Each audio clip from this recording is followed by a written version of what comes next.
Good evening, tier punks, and welcome to Tieraholics. I have here Sam from the Draft Punks. He's up there above me on the screen now. I'm not Say Sam. Hi, Sam.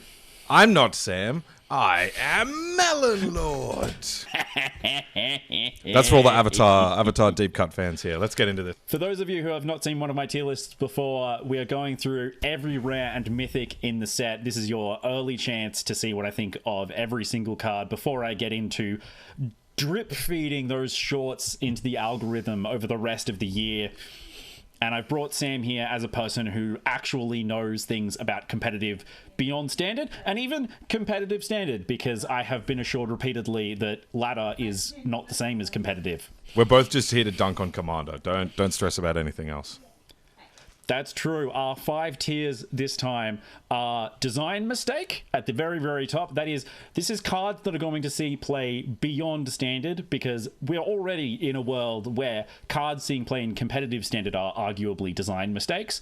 And if something breaches containment, something's gone terribly, terribly wrong. Below that, we have competitive player. That is our cards that Sam and or I think are going to be real, genuine meta shakers. They're either going to have a comfortable home in an existing deck, or they're going to be powerful enough to hold up a deck on their own, or with some other cards from this set. Below that, we have, I want to live in the world where this tier is competitive. This is where you have well-designed cards, fair, balanced magic, which of course is completely unplayable in this day and age. The kind of thing that if you bring it to your commander table, everybody's going to be happy. You're going to get to do fun things. Nobody's going to crucify you at the table. And below that, we have the rest of the cards that are going to make you happy if you bring them to the commander table. This is just happy to be here. Cards that are fun. Cards that have probably been nerfed into the ground at some point in their design cycle. This is where we're putting commander cards, because I won't let Sam put them in the trash bin bottom tier. I tried again. I tried again. I'm sorry, people. Which is cards that actively make your deck worse. I feel it's very important that we have this tier below commander cards, because even this for me, this tier, this includes commander decks. This is even commander players shouldn't be buying these cards. Oh, I thought you were saying I thought you were saying the commander decks actively make your deck worse. Sometimes buying a pre-constructed deck is worse than just putting together a pile of cards that you already have. But let's get into it. We are going alphabetically this time. I've manually sorted this list for Samuel's pleasure. And our first card is Aang at the Crossroads. Sam, would you read us the card, please? All right, so this is a double-face card. This is 2 green, white, blue for a 3/3 legendary human avatar ally. Keep an eye on ally, because that is a theme in this set. Aang is a 3/3 flying. When Aang enters, look at the top 5 cards of your library. You may put a creature card with mana value 4 or less from among them onto the battlefield. Put the rest on the bottom of your library in a random order. And then whenever another creature you control leaves the battlefield, transform Aang at the beginning of the next upkeep. And then Aang transforms into Aang Destined Savior, a colorless 4/4 avatar ally with flying. Land creatures you control have vigilance. And I should have just said lands. That's so disappointing. And at the beginning of combat on your turn, Earthbend 2. That's a lot of words. Your thoughts, Michael? So my thoughts generally come down to what is the kind of deck that this is going to want to be in? What home is it going to see? And I'm a little bit concerned that this wants to be in a bunch of different places all at once. A 5 mana 3/3 flyer doesn't really have any home in my mind. Even though, you know, ripping a creature from the top of my deck is good, the fact that it transforms at the beginning of the next upkeep makes the backside almost entirely irrelevant to me. So I'm struggling to put this above commander cards for me.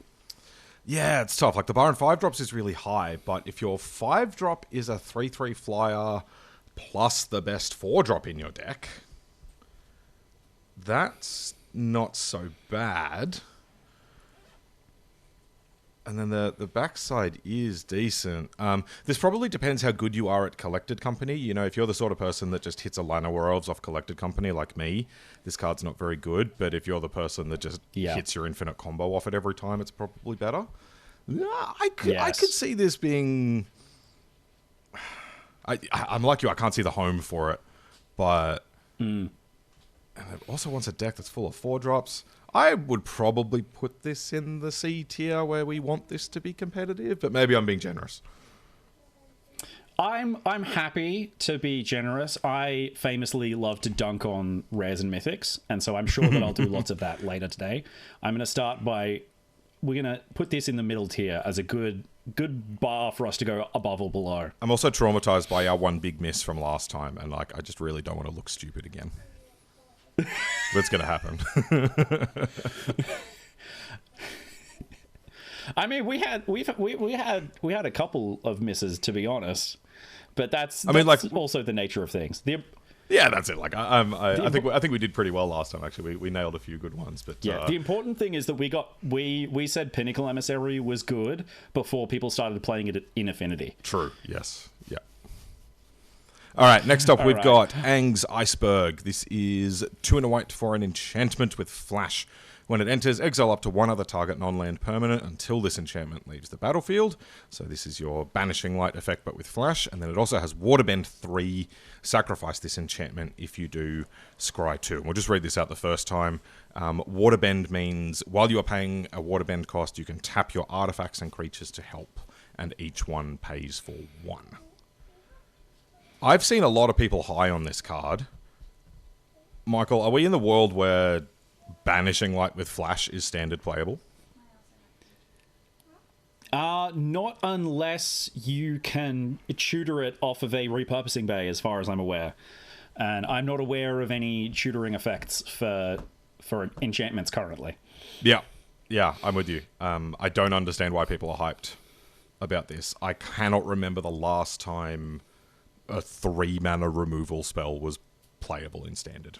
Yeah, it's very much a card where I look at sort of the bottom section and I think to myself, okay, this is trying to be the common enchantments from Wilds of Eldraine, like Hopeless Nightmare, but you have to pay the mana to do the thing, and you're sacrificing the enchantment, giving people their permanent back. There's many things about this card that just befuddle me, frankly. Yeah. I almost want to put it in the I want to live tier just because you've said that other people think that it's good. Oh no, we're here to dunk on those people. We're here to dunk on those people. Actively makes your deck worse. Yeah, I've never been in the habit of listening to other people, so I'm more than happy to put it in actively makes your deck worse. Yeah, play Seam Rip and a 2-mana and a Get Lost. Like, to stop putting Oblivion Ring in your constructed deck. All right, we've got another Aang up next. Help us out with this one. All right, Aang Swift Savior is a white and a blue for another double face card. It's another human avatar ally. 2/3 flash flying. When it enters, airbend up to one target creature or spell, and that's exile it. While it's exiled, its owner may cast it for 2 rather than its mana cost. Now, just this front side, I'm a little bit excited for, but it also has Waterbend 8, so paying 8 mana, you can tap Aang for this, you can tap your artifacts and creatures, and it transforms into Aang and La Ocean's Fury, which is a 5/5 reach trample. Whenever it attacks, put a +1/+1 counter on each tapped creature you control, which notably includes itself. Sam, do current white-blue decks want this? And if not, is it worth pivoting for? Yes. This card is really good. This is nuts. Yeah. Yeah, this is all flavors of Spell Queller or Aven Interrupter, and better. Like, just those first 3 abilities, Flash Flying and the ETB effect, they're all incredible. And then the fact that once it's just hanging out on the battlefield, it turns into a major threat so they have to kill it quickly as well. Yeah. I think this is one of the best cards in the set. I would toss this straight up into Design Mistake, and I absolutely think this will hit older formats as well, at least Pioneer. Yeah, it's something that I think gets overlooked in discussions of this card, because you look at it and you think, oh, it's Aven Interrupter, but it's also a counterspell. It also just can remove a creature. If your opponent tries to play around this and plays like suboptimal spells, you just remove their best threat, which is wild. And it works insanely well with Aven Interrupter, because now it costs you 4 mana to cast your airbended spells. So if we see a deck with 4 Aven Interrupter and 4 of this card, ugh, vom. Yeah. And the Pioneer decks will get to 4 play... Lightstall Inquisitor. Yeah, right. Oh god, yeah. And then the Pioneer decks get to play Collected Company to just hit both of them. Yeah. Yeah. Card seems very powerful. Now, next up, we have a pair of lands, if I actually click through to it. First one is the white rare land. So, Abandoned Air Temple enters tapped unless you control a basic land. Taps for white. I'm always delighted to see monocolor rare lands that are actually interesting to put into decks. 3 and a white tap, put a +1/+1 counter on each creature you control. Sam, I know that this is going to see play in your rabbits decks, in some token decks, you know, any deck that's just playing a decent number of basic lands, they're going to be happy to put this in. Tell me if this sees play anywhere weird. Ooh. Yeah, I don't know about anywhere weird. Like, I think most white creature decks are absolutely going to want this. If we're trying to go weird with it, there is there's a white mass token maker, X white to make X allies and then put a +1 counter on each creature you control. If you've got a white control deck that's running that as a win condition, your creatureless control deck could theoretically run Abandoned Air Temple. I don't think that's probably not good, but it's kind of funny to think about. Yeah. This suddenly makes your Fountain Port token slightly larger. Yeah. No, I think any white-based creature deck is going to want this. This looks really good. It's probably not going to hit... it could hit Pioneer, but won't hit anything beyond that. I think this is a textbook competitive player. I agree completely. And following it up, we have Agna Qel'a. The blue land enters tapped unless you control a basic land. Tap, add blue. 2 and a blue tap. Draw, then discard. This is... How many of these are you running in every control deck? Control decks will probably run 1. The place I'm more interested in is graveyard decks. Decks that have a specific thing that they're trying to get into the graveyard but don't want in hand. We are both currently thinking of the Superior Reanimator deck, which I absolutely think will run at least one of this. Absolutely. Yeah, just when you've got the bringer in hand and all you need to do is get it into the graveyard. The deck's got lots of ways to do that as is, but having a way to do it in your mana base is pretty awesome. Yeah. My competitive team has also been talking about trying this in Modern Goyos as a one-of as well. Ooh. Yeah, sometimes you just need to get that Atraxa in the graveyard. Yeah. I could potentially even see like Living End playing this, just if it draws Living End and wants to cycle it away or wants to just get more big stuff in the bin. Yeah, the basic land rider is a lot easier to meet than a lot of the other untapped riders we get on these cards. So yeah, very hyped about this one. I think it's also probably competitive player. I don't think it's gonna break anything, but yeah, very excited about this one. Yeah.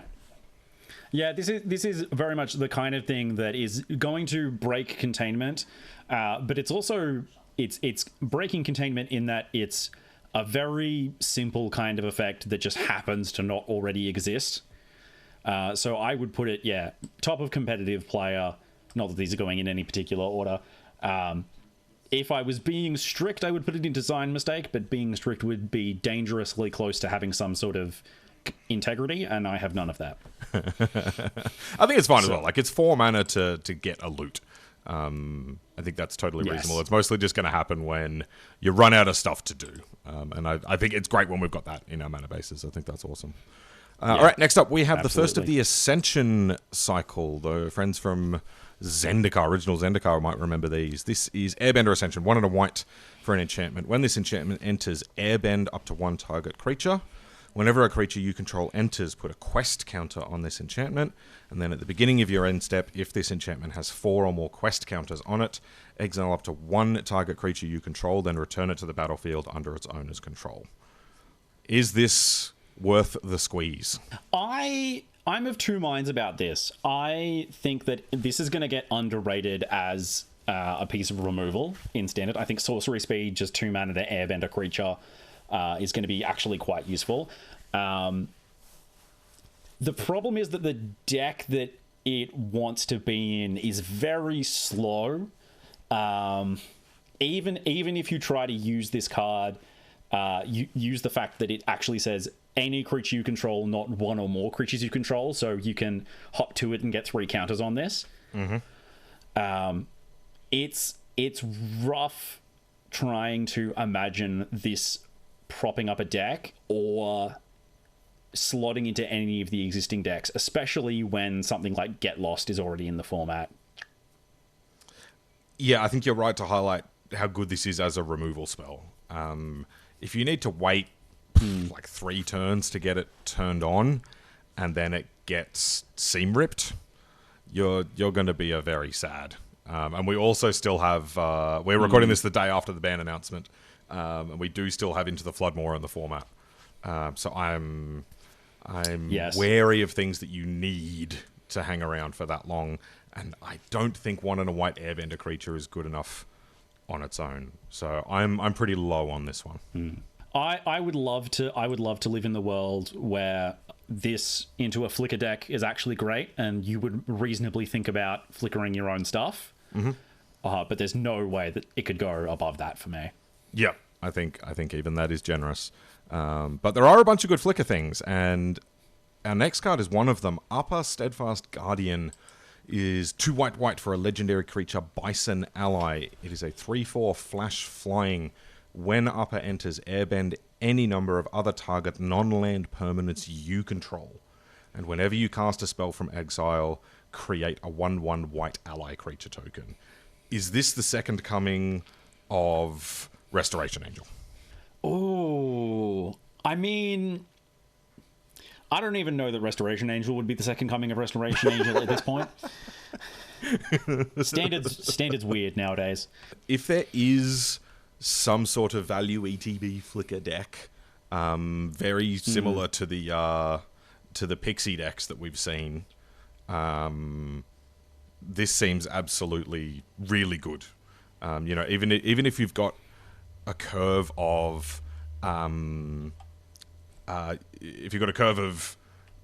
Novice Inspector into Pixie, pick up Novice Inspector, or play a I'm forgetting the name of it, 1 and a blue, draw lots of cards, ball.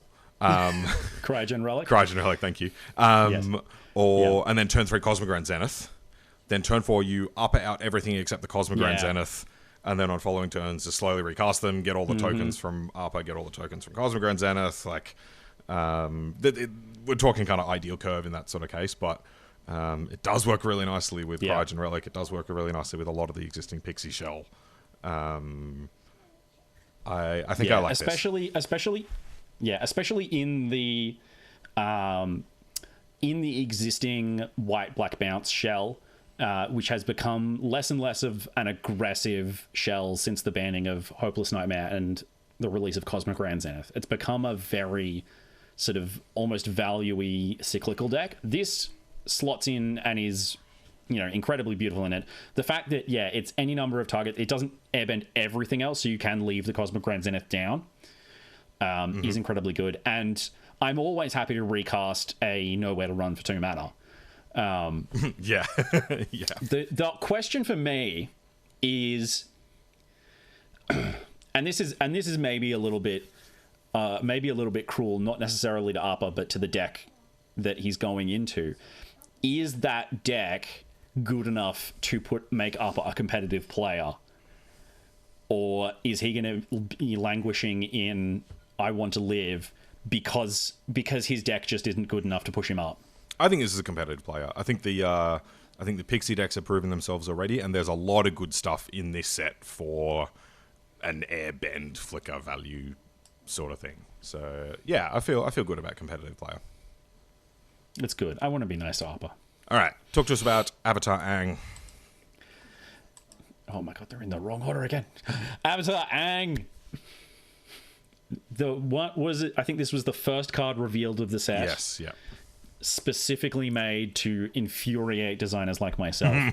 For a white, a green, a red, and a blue, I read those in the wrong order. You get a 4/4 legendary human avatar ally with flying and firebending 2. Whenever you waterbend, earthbend, firebend, or airbend, draw a card. So off the bat here, we'll walk through like the things that this does. Whenever this attacks, you draw a card. And then if you've done all 4 this turn, transform Avatar Aang, and he transforms into a 6/6 flying. Spells you cast cost Wooburg less to cast.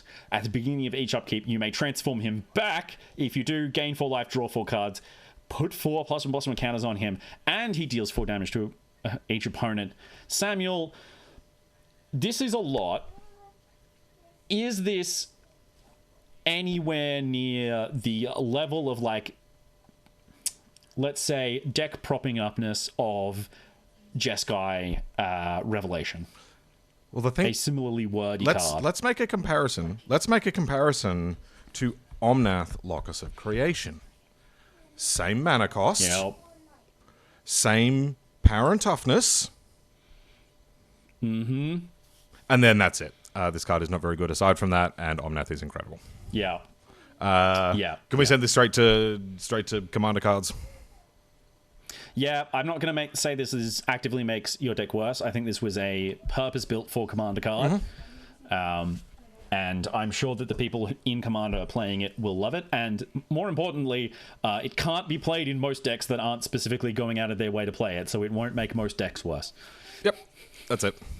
All right, let's talk about Avatar Destiny. This is 2 green for an enchantment aura. Enchant creature you control. Enchanted creature gets +1/+1 for each creature card in your graveyard and is an avatar in addition to its other types. When enchanted creature dies, mill cards equal to its power, return this card to its owner's hand, and up to 1 creature card milled this way to the battlefield under your control. Am I right that you're thinking this probably sucks? Oh, you've made it sound like a trap. Because I was going to say that I'm just upset that it doesn't return the creature to the battlefield and then attach itself to that creature. Yeah, that'd be worthwhile. Purely for flavor reason. That would be lovely. That'd be worthwhile. I wrote this off as trash, and I still think it is. But there are some folks on my team that are trying to convince me that this is recurring nightmare. And if you squint really hard, if you sacrifice this, this plus a sack outlet is recurring nightmare. Yeah. So if you sacrifice the enchanted creature, it returns the enchantment to your hand, and you get to get something off the top of your deck. So recurring nightmare notably is a reanimator card, which is different. But I see the appeal. I am skeptical on account of the fact that this costs 4 mana. Yeah. And then the big problem is you need to attach it to a creature. So if the opponent notices you're doing recurring nightmare shenanigans, they will just leave up removal and stop your loop going. Assuming you even manage to get this one. This can be stopped at any point. Yeah. Yeah.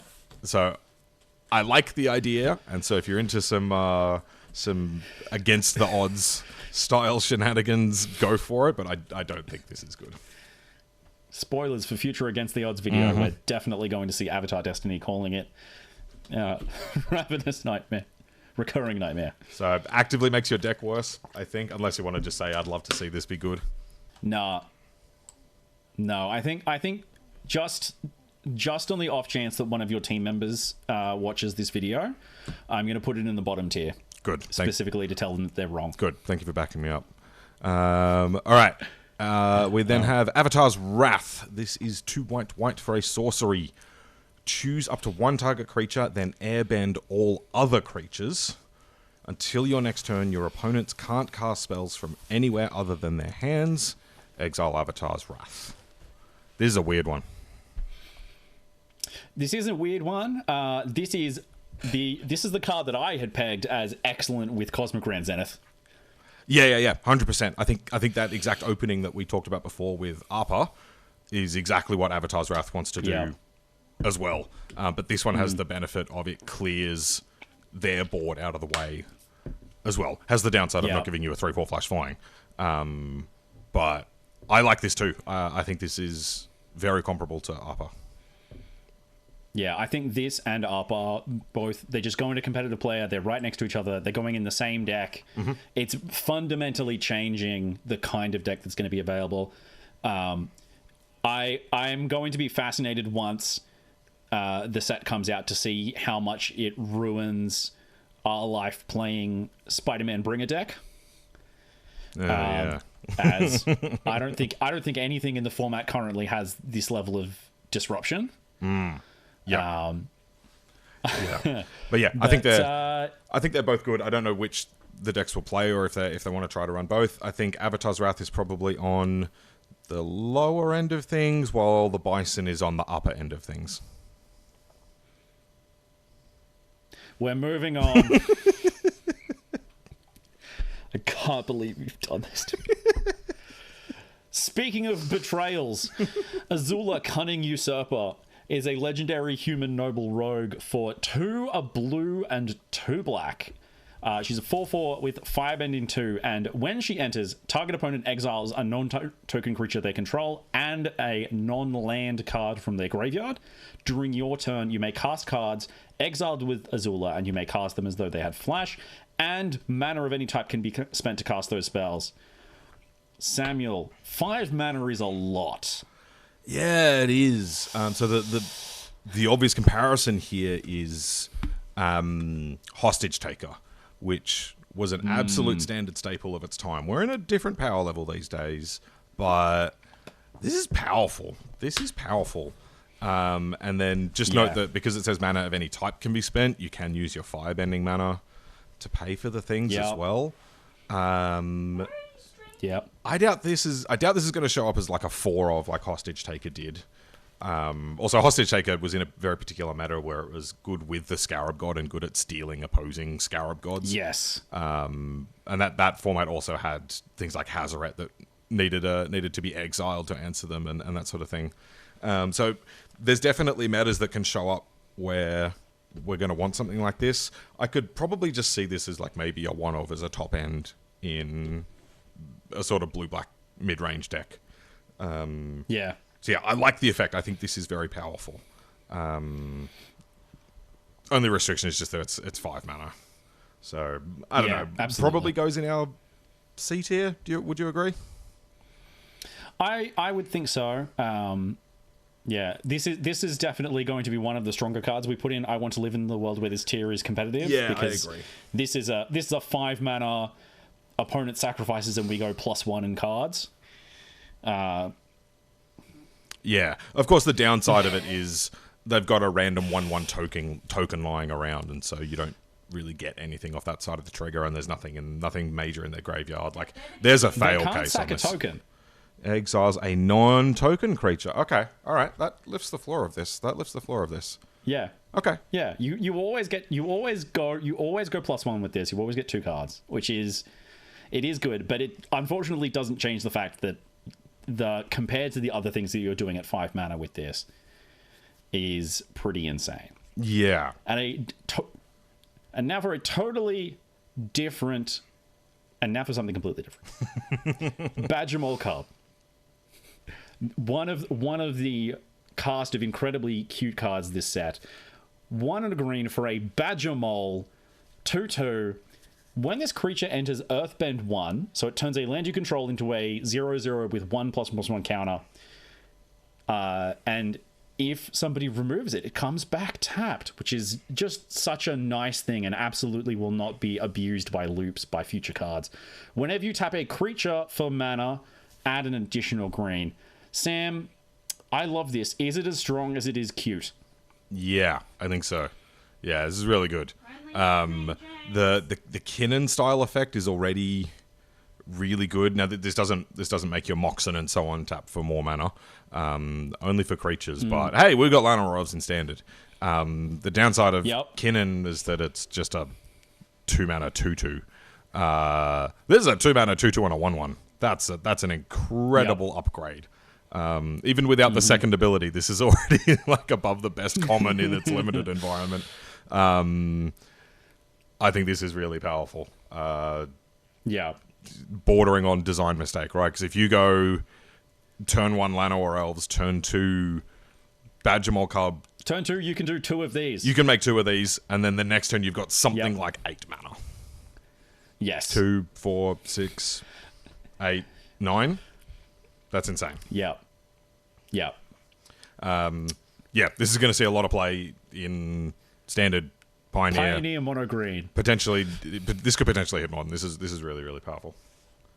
That sounds like a design mistake to me. Yeah, the fact that if you wait till turn 3, then the land that you Earthbend now adds for 2 mana means that this it's so easy to go mana positive. Immediately with this. pays for itself. Yeah.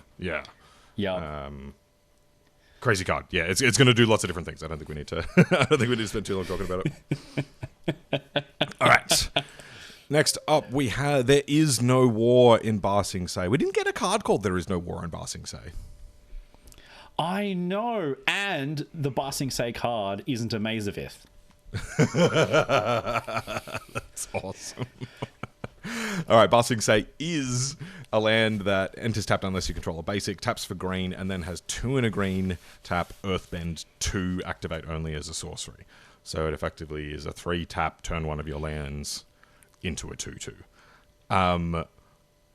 Before we get into silly combo shenanigans, this is just powerful on its face, isn't it? Absolutely. This is akin to the current manland that turns itself into a manland permanently. Yes. Since it doesn't have to Earthbend something else. You can just 3 mana turn this into a 2/2 forever. Which is kind of insane for a card that just can be run in mono green decks with 0 penalty. Yep, you could easily run 4 of these in a deck that's all forests otherwise, and that's a crazy amount of inevitability for a long game. And could easily go in a Golgari mid-range deck or similar as well. Control players are going to need to have Field of Ruin to be able to compete with a card like this. That's very powerful inevitability. The crazy combo potential with it for very older formats is you can loop Strip Mine with this. You put 2 counters on your Strip Mine, don't attack with it, use its Strip Mine ability, and then it comes straight back into play. Ready for you to do again next turn. I don't know if that's good enough for Vintage, which is the only format where that's legal. But well, it's going to be in Vintage Cube. I can guarantee that. True. Yeah. Australian Highlander is the other place where that could potentially be quite real. So that's really funny. But I think this is just very powerful on its face. Where do you want to put it? It just occurred to me when we were talking about it as a manland. Had you accounted for the fact that if you animate this as a 2/2? And it gets removed in any way, it just comes back, so you can reanimate it again? True. Yeah, this is an unkillable manland. Yep. Yeah, so design mistake. But I mean, that's also true of just like of the land that you point it. Oh, sorry. Yeah, you're talking about if they've got like Field of Ruin sort of effects. Yeah. Just any reason. Well, I mean, if you point it at any land, that land will come back as well. That's true, yes. And there's additional benefits you can put on that, right? Do it on your Surveil land, and then if they kill your thing, you get an extra Surveil. Like, this is really powerful. Gross. Absolutely gross. Yeah. So many parts of this make me go, this should have had additional riders. Not even just mana cost. I think the riders are in the train that you can see in the art. Next up is Beifong's Bounty Hunters, 2 black-green for a 4/4 human mercenary. Whenever a non-land creature you control dies, Earthbend X, where X is that creature's power. What's this doing? I'm a little worried about this card because it seems like it's doing nothing. Now, I do love that it earthbends on its own death. So you do at least get 2 4/4s out of this. That's true. Assuming it dies So rather than is exiled. But yes, that's true. Yeah. Is there a way we go crazy with this in a sacrifice deck? Because then every sacrifice that you do nets you a new creature. So if you're trying to just like rip up your board to kill them with your Blood Artist effect, it gives you an extra creature for every non-land one that dies, right? Yes, it does. It does essentially double the number of sacrifices that you have. I'm wondering if there's going to be some kind of cat oven style loop. Unfortunately, yeah, the non-land part of this obviously stops it from going infinite with a stiff breeze. But that's quite good. Yeah, like I don't know if it's going to go infinite, but the fact that it'll just like juice up those turns where you're ripping up the whole board to kill them is interesting. Yeah. Downsides of that are it's 4 mana. Those sacrifice decks don't like playing expensive cards, and No. it's green. We have seen Abzan sacrifice decks before, but right now we've got like the Raise the Past, just straight black-white decks, and this does kind of interfere with Raise the Past. I'm not super optimistic, but there's potential there. I see good power there. Yeah, I want to put this at least in the middle tier, but I think if neither of us can find a home for it, we shouldn't be pushing it higher. I guess you can also have boards like if you've got Bartolome in play, then if you sacrifice 3 or 4 little 1/1 things, then you end up with 3 or 4 now 1/1 lands as well. And then if they go to kill your now 5/5 or 6/6 Bartolome, you also get a 6/6. Yes. Like, even just playing fair, quote unquote, that's powerful. I still think it's probably C tier, but this is on the upper end as well. I do actually think this is quite good. And if you want to be a little bit more generous to keep our World Where We Want to Be Happy tier not too clogged up, I could see this being competitive. But that's true. I'll leave that one with you. You can take the flak for this decision. You know what? I feel like we should turn over a new leaf. We should be generous. I'm gonna move this and Azula up. Woo! Because I feel like if this moves up, Azula has to move up. I think this is better. I feel like Azula's I think this is better than Azula. better. Okay.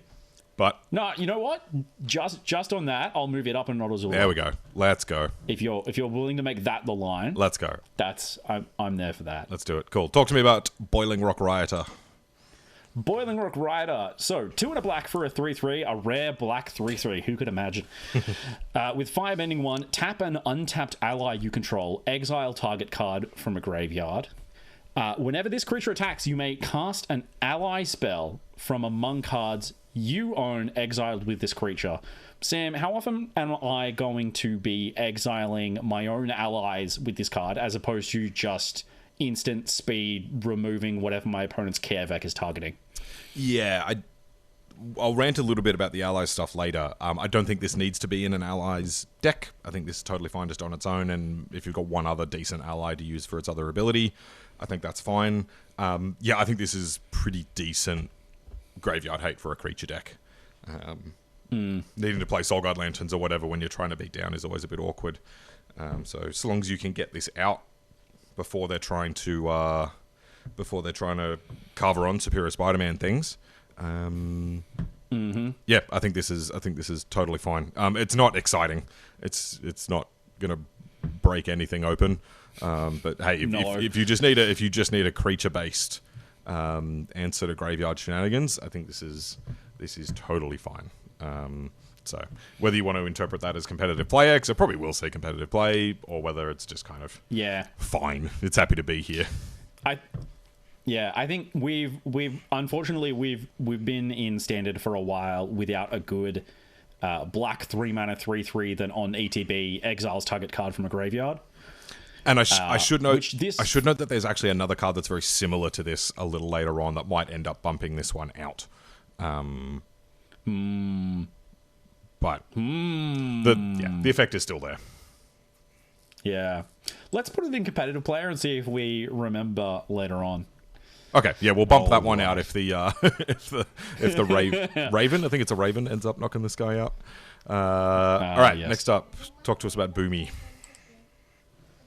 Bumi Unleashed is a legendary 5/4 for 5 mana, 3 a red and a green. Trample, when he enters Earthbender for 5 mana, and we get a 5/4 and a 4/4. Absolutely incredible. Whenever Bumi deals combat damage to a player, untap all lands you control after this phase, and there is an additional combat phase. Only land creatures can attack during that combat phase. And then after that combat phase, I'm going to activate Aggravated Assault and then do it all again. Now we're talking. We did it. We broke Aggravated Assault. Yeah. I remember that one being... Was that one like one of the first cards that you owned? Way back in the day? It was one of my first rares ever, yes. Yeah. Cool. And I played it in my my Onslaught's Beast Tribal deck. Yeah. And I paid for it fairly. Yeah, like a real man. I used it to multi-trigger my Shaleskin Bruiser. Yes. All right. Aside from Aggravated Assault shenanigans, is Bumi Unleashed? It's a lot of power and toughness. Is it good enough for standard? I'll be honest. It's a great card, but red green in standard doesn't want a 5-drop. Frankly, red green in standard stops at 4. I think anything beyond that, unless you're talking about like playing it as sort of a ramp deck, Bumi's going to have a hard time being stuck in that mid-ground between being something really, really big to ramp into and being small enough to just be aggressive as part of a curve. Yeah. So yeah, I'm inclined to agree. This reminds me actually a little bit of Bonnie Paul in that it's just kind of two big bodies in a mid-range sort of mana slot. Yeah. I think if you want that sort of effect, Bonnie Paul is just going to be a lot better, and Bonnie Paul isn't exactly ripping up the standard tables at the moment. No. So I could potentially see a home for this, but I think it's unlikely. Yeah, I don't think any of the current red-green decks are really hurting for a 5-drop. Yeah, that's the thing. Yeah. So I'll be honest, this feels like it's meant to be played at a commander table, so I kind of want to put it in the commander cards. 100% agree. Yeah. It's honestly... Go combine it with Aggravated Assault. Honestly, I wouldn't even push... Yeah, I wouldn't even push it up into the middle tier just because of that fundamental problem that I mentioned, that it's sitting in between those two sort of stratas of aggressive design. As I don't think that I want to see how low standard would have to go for a red-green 5-drop to be powerful. Also, red-green 5-drops scare me ever since original Eldraine. Oh, yeah. That one drew 5 cards. We like that one. All right, next up we have Day of Black Sun. X black. For a sorcery, each creature with mana value X or less loses all abilities until end of turn. Destroy those creatures. So this is not good as a conventional Wrath. Would you agree? No. I mean, it's very rude to... raise the past decks, casting it as a damnation that turns off their Blood Witch. Correct. Yeah. So I can see 2 applications for this. That's one of them. Where you get to turn off Blood Artist effects before you sweep the board, which is nice. So if those decks end up being a really big part of the meta, this is a nice answer to have, except if they've got a sacrifice outlet in play, it doesn't work, which is a bit awkward. Yes. They needed to give it split second. The other use for it is it's really good at killing synth tokens because it turns off their +1/+1 ability and just makes them 0/0s for just 2 mana. I mean, it also just destroys them. Yeah. So that's quite nice. We do still have pest control in standard that does the same thing, and which is probably better. But that's a few niche uses for this if the meta happens to move in a really weird sort of direction. So I don't know where you want to rank it based on those factors. This is kind of like a niche answer rather than a wrath that's just definitely going to see play. Here's my question for you as a competitive player. So we've already got it at least in middle tier. What would push it up higher for me is, would you play this against like an aggressive mono red deck? I mean, if you had it in your sideboard anyway because you needed it for the Raise the Pass decks, probably. But you're better off just playing any of the 3 mana, like -2/-2 effects. Yeah. Probably. Unless the mono red aggro deck is like a prowess counters sort of deck where all the little creatures get really big. So again, there's like another context where it could potentially show up. I think middle tier is probably right for it. I think that's totally fair. Yeah. All right, next up we have the Diligent Zookeeper, 3 and a green for a 4/4 human citizen ally. Each non-human, this is such a funny line of text, each non-human creature you control gets +1/+1 for each of its creature types to a maximum of 10. Boo! Why does Magic always have to add extra text to limit the fun? So, the maximum of 10 thing, we all look at that and we go, oh, of course, Changeling. That's why. But it says non-human. Don't trigger this because they're humans. So what's that weird max rider for? It's for specifically the commander players who want to play this with a Changeling deck, where they've found some way to remove the human creature type from their Changelings. Let us have fun. It's specifically to ruin their fun. Let us need to go to Google and ask how many creature types are there in Magic so that I know how big my dude is. That's so disappointing. That's so disappointing. This is not standard playable. No, I don't know that this is playable in any situation. Yep, great. I'm sure the commander players will have fun with it somewhere, but not for us. You know what would make me actually push this a bit higher? If this was a 1 mana 1/1. Oh yeah. Even 2 mana 2/2. Yeah. Yep. Because it's not that hard for this to give your creatures +2/+2. Yep. That's great. It's just not worth 4 mana. Yeah.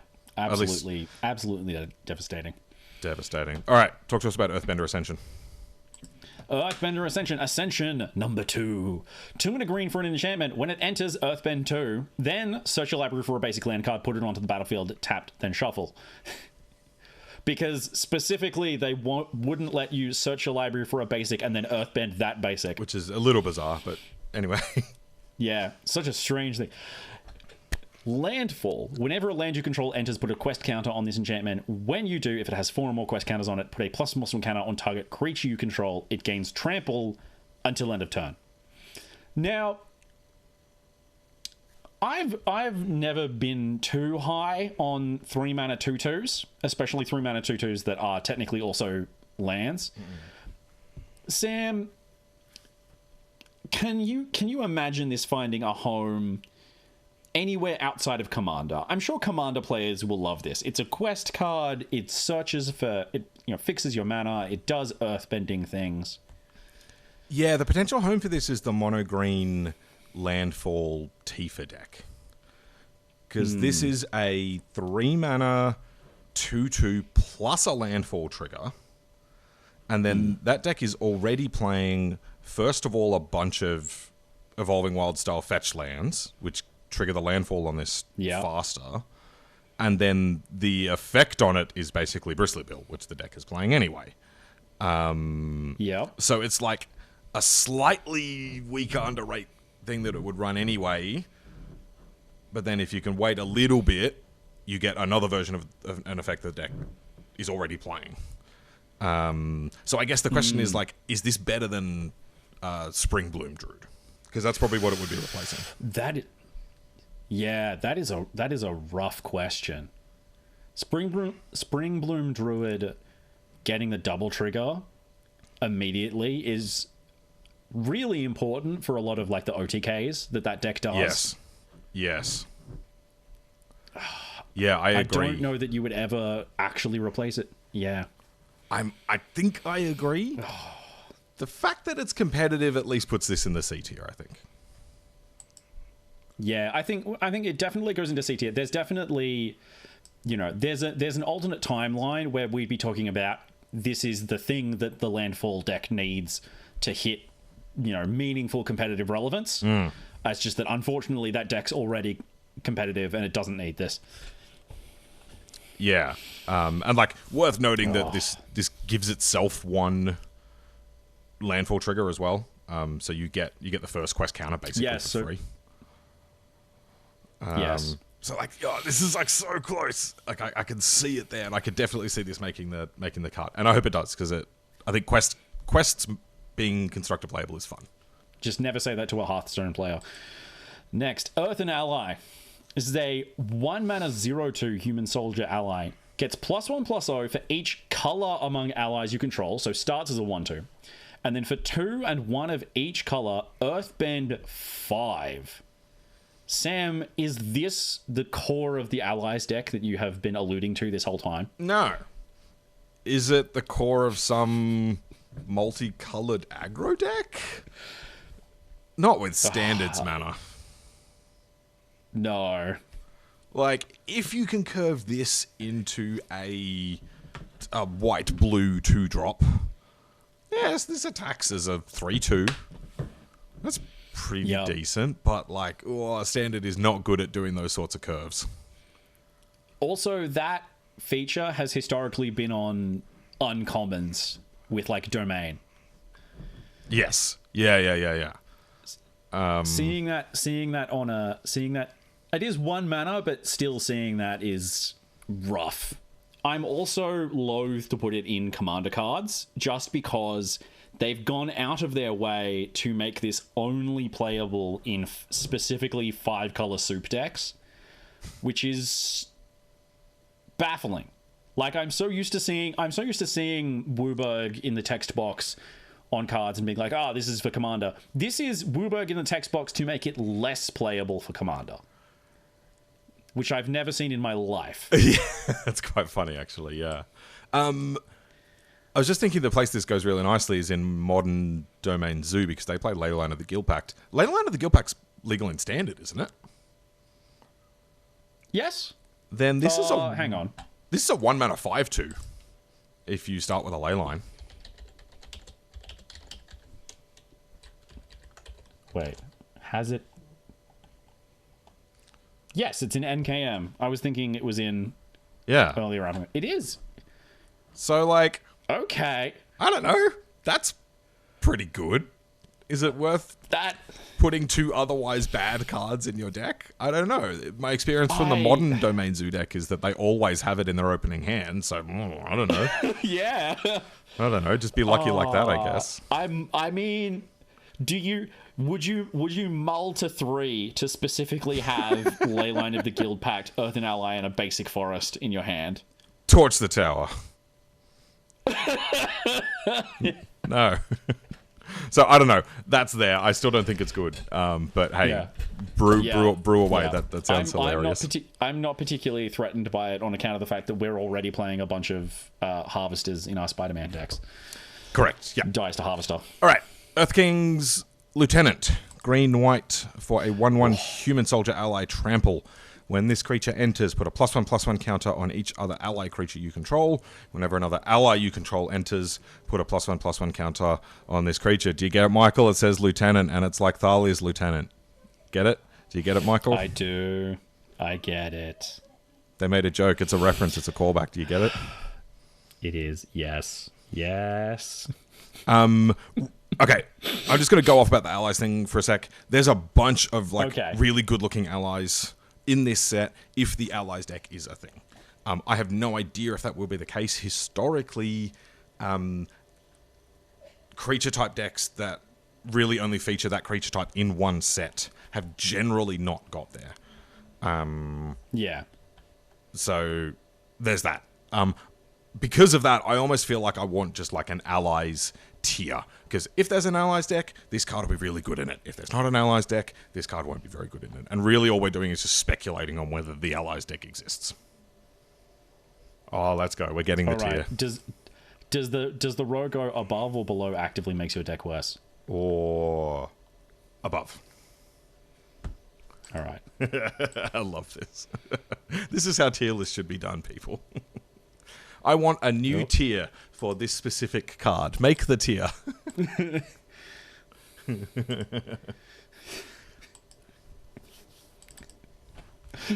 I hope Michael doesn't edit any of this out. Oh. This is great. This is what you all came here for. I never do. Yeah. This is what you all came here for. We need a stock up tier as well. The stock up tier goes above design mistake. And that the name of that tier is just a sound effect that goes, ah. Bruford. Oh, love it. Nobody's going to get that. All right. All right, cool. Next up, I'm just going to put all our Allies Matter cards in there. Next up, we've got Elemental Teachings. This is 4 and a green for an instant lesson. We should probably talk about lessons in just a sec.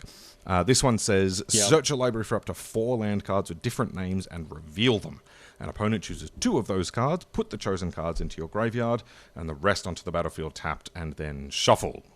Gifts Ungiven, but for lands. Which is weird, because we already have a Gifts Ungiven for lands. It's called Realms Uncharted. Yeah. What are we doing with lessons in this set? Why is this important? I mean, there's just Lessons Matters cards. I can't remember if there's something specific that makes an entire deck out of it. Yeah, so there's no learn in this set like we had in Strixhaven. These are just lessons that will go in your main deck. Although, of course, you can learn for them if you want to play with the old Strixhaven cards. There are some very powerful Lesson Matters cards. Accumulate Wisdom being the main one, which is a 1 and a blue Anticipate that becomes a draw 3 if you've got 3 lessons in your graveyard. This card's not going in that deck, but I do just want to point out that lesson on these cards, especially in Izzet, I suspect, is potentially real and worth paying attention to. Yeah. This particular card's not doing anything in Standard, right? No, I wouldn't say so.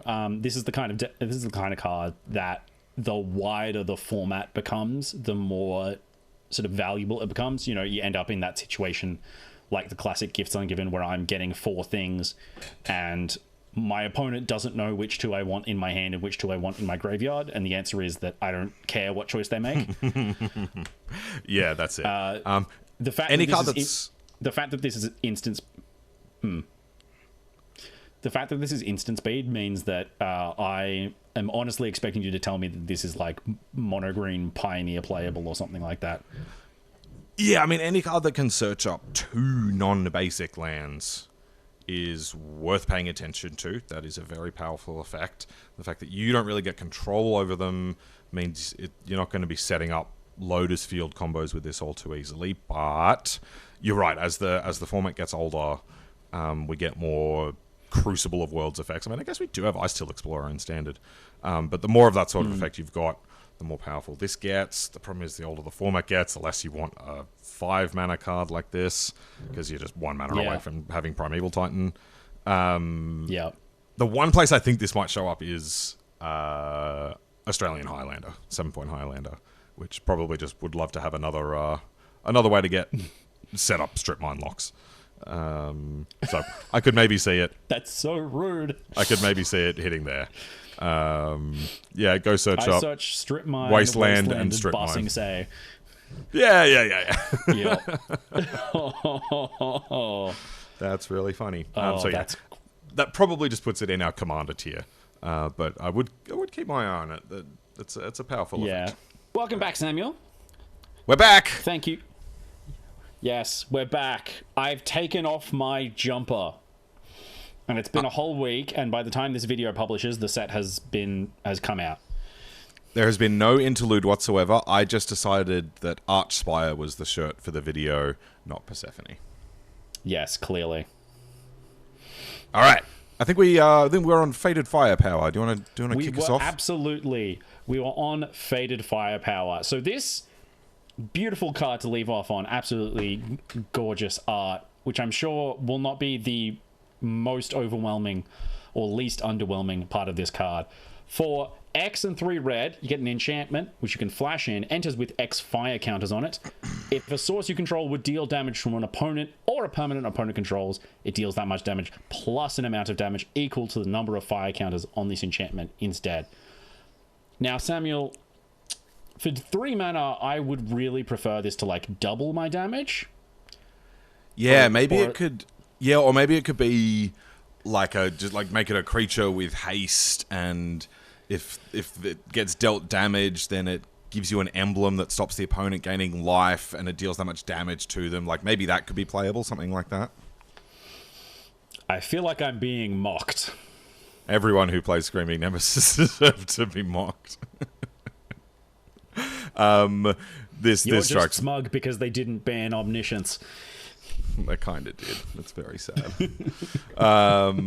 This strikes me as Commander fuel. Yeah. I don't think this has a place in a regular kind of constructed mono red deck. Yeah, this is a very odd card. I don't know what formats outside of Draft you're going to be flashing this in. It's also very odd, flavorfully, to have flash, considering that one of the central points of the entire event being depicted is that it was a foretold event that everybody knew when it was going to happen. Yeah. But I don't downgrade cards based on flavor, so I'm putting it in just happy to be here. Oh, that's generous. I was going to chuck it in. Oh yeah, that's Commander. Yeah, nice, cool. That's Commander cards. Look, it's been 2 minutes. I've forgotten what all the tiers are already. I mean, the trick with the flash is that you're supposed to play this off firebending, but I don't think that really moves the needle unless the like firebender deck is much more powerful than we're expecting. But whatever you said for the last 30 seconds, you got to say it again. I think the trick with this is the flash is intended to be used with firebending, which is cool. And like maybe there's a standard firebending deck that's much more powerful than we're giving credit for. But even then, this is requiring a lot of setup. So yeah, Commander card. This feels like not the best thing to be doing with your firebending mana. I agree. Good things to be part of the firebender deck. Sam, talk to me about the red Ascension. Firebender Ascension is 1 and a red enchantment. When this enchantment enters, create a 2/2 red soldier creature token with Firebending 1. And because it's been 2 or 3 minutes, I can't remember if we've read Firebending yet. Firebending 1 means that when this creature attacks, add 1 red mana. That mana lasts until end of combat. So we'll see cards with Firebending 1, Firebending 2, 3. It adds that much red mana. Whenever a creature you control attacking causes a triggered ability of that creature to trigger, put a quest counter on this enchantment. Then if it has 4 or more quest counters on it, you may copy that ability. You may choose new targets for the copy. So this is pretending to be a firebending build-around of sorts, but it is actually a Voice of Victory build-around of sorts. Yeah, that's the kind of crazy thing about this card, is that I look at it and I think, is it really going to be good? Because part of what's good about cards like Inti is that they don't have to attack on the turn that they come in. But also, yeah, this doubling your Voice of Victory triggers is kind of crazy. Yep, or Inti's another good example. So the fact that it spots you a creature to get it going is what makes this a lot more interesting than the others. It's not just enchantment go. You do actually get a reasonably statted dude. And then, yeah, the fact that it works nicely with Inti and works nicely with any of the, I've forgotten the name of the mechanic, Voice of Victory cards. Mobilize. That's kind of interesting. I don't know though. It is asking, like, if you can't get to the 4 counters, the 2/2 firebending 1 is not worth 2 mana. So is it worth the setup? What do you reckon? One of the rough things about this card is that it is a perfect example of the power of a firebending card is entirely based around what you can use that firebending mana on. And this is a creature with firebending and nothing to do with it. Unfortunately, we don't have Monstrous Rage in the format anymore for this to threaten forever for free. And as a result, I don't think this really ends up with much of a home in a mono red deck. I know that people are going to build, firebending decks. I'm certainly going to see a bunch of Firebender Ascensions in YouTube thumbnails. Yeah. But I don't know that it's going to last past the first sort of month of the format. I think I'd be inclined to agree. Yeah, so I think I want to live in the world where this is competitive, but I'm suspicious.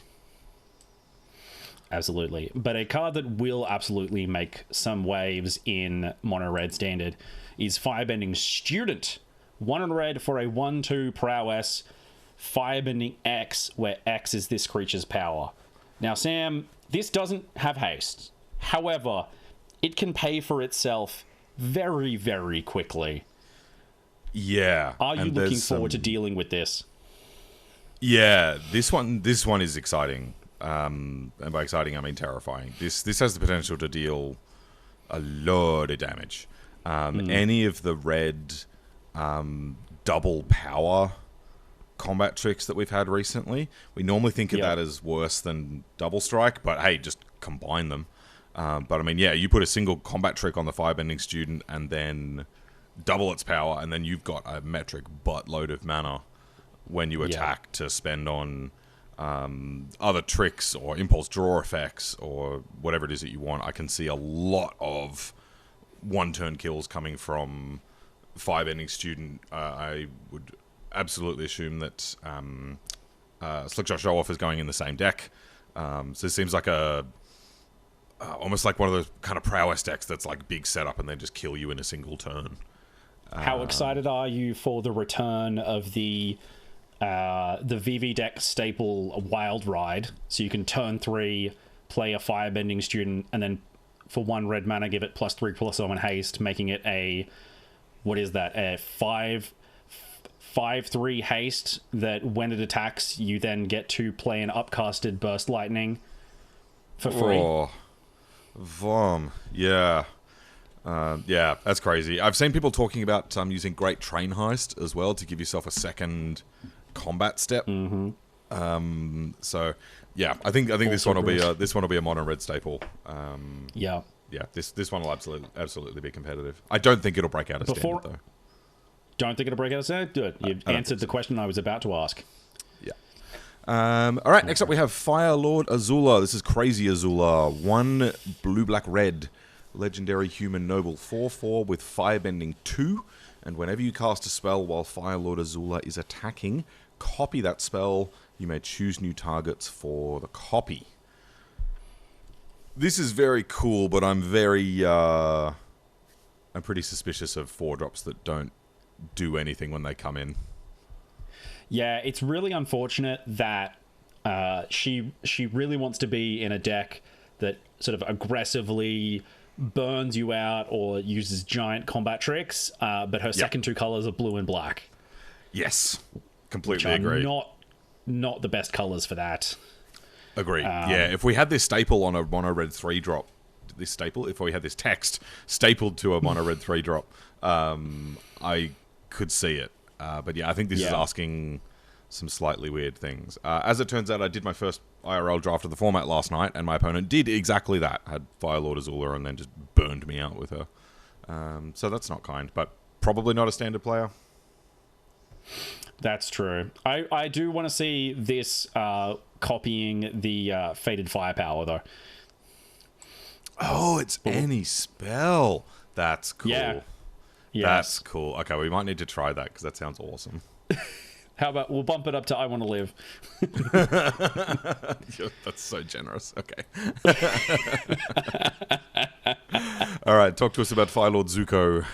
Oh, I've been told the most terrifying things about this card. Apparently, this card is going to break Commander forever. And the fact that we're getting a textless version of it, I think, is an actual crime. For red, white, black, we get a Legendary Human Noble Ally. It's a 2/4. Firebending X, where X is Fire Lord Zuko's power. And whenever you cast a spell from exile, and whenever a permanent you control enters from exile, put a +1/+1 counter on each creature you control. Now, it can't make that happen on its own, but if you pair it with Airbending, is there a whole deck there, Sam? Yeah. That's a cute little bit of kind of narrative design, the fact that he's allied with the last Airbender now. Yeah. That's cool. I wish this was in standard with the Pia from Aftermath, so we could do the casting things from exile deck. And I mean, like the Pia deck used a lot of the red impulse draw effects that exile the top two, and then you can play them. But making counters is, I think, a fair bit worse than making bodies. Tokens. Yeah. And then it's across 3 colors, and it's a 3-drop, not a 2-drop. I don't know, unless there's a powerful like airbending home for it in standard. I'm not convinced. How do you feel? I'm not convinced. I dogged on this card when it was first revealed. I was just like, this is just a bunch of hoops for you to jump through, and it doesn't even realistically pay off for like to a level of magical Christmas land that I would see other stuff here. I certainly wouldn't say that it actively makes your deck worse. No. But I've said that, and I'm also like, well, look. Yeah, but now I'm having trouble putting it in that tier. We have a tier for Commander players, so it should probably hang out there. Yeah, you know what? I'll trust the Commander players. If they think it's going to be crazy, they can have it. I would have loved to see this with Pia, having the two of them in the same standard. Because it's probably not good enough for Pioneer, but that would have been a cool thing to have in standard. And I like that Pia deck. I thought that was a cool build around to happen. All right, next up we have the siblings' home, the Fire Nation Palace. This is the red land in our cycle and is tapped unless you control a basic. Taps for red, and 1 in a red tap. Target creature you control gains Firebending 4 until end of turn. Whenever it attacks, add quad red. So we're paying 3 mana to generate 4 mana in combat. Wow. I am looking forward to slotting a couple of these into every mono red deck that I play for the next, 3 years is it now?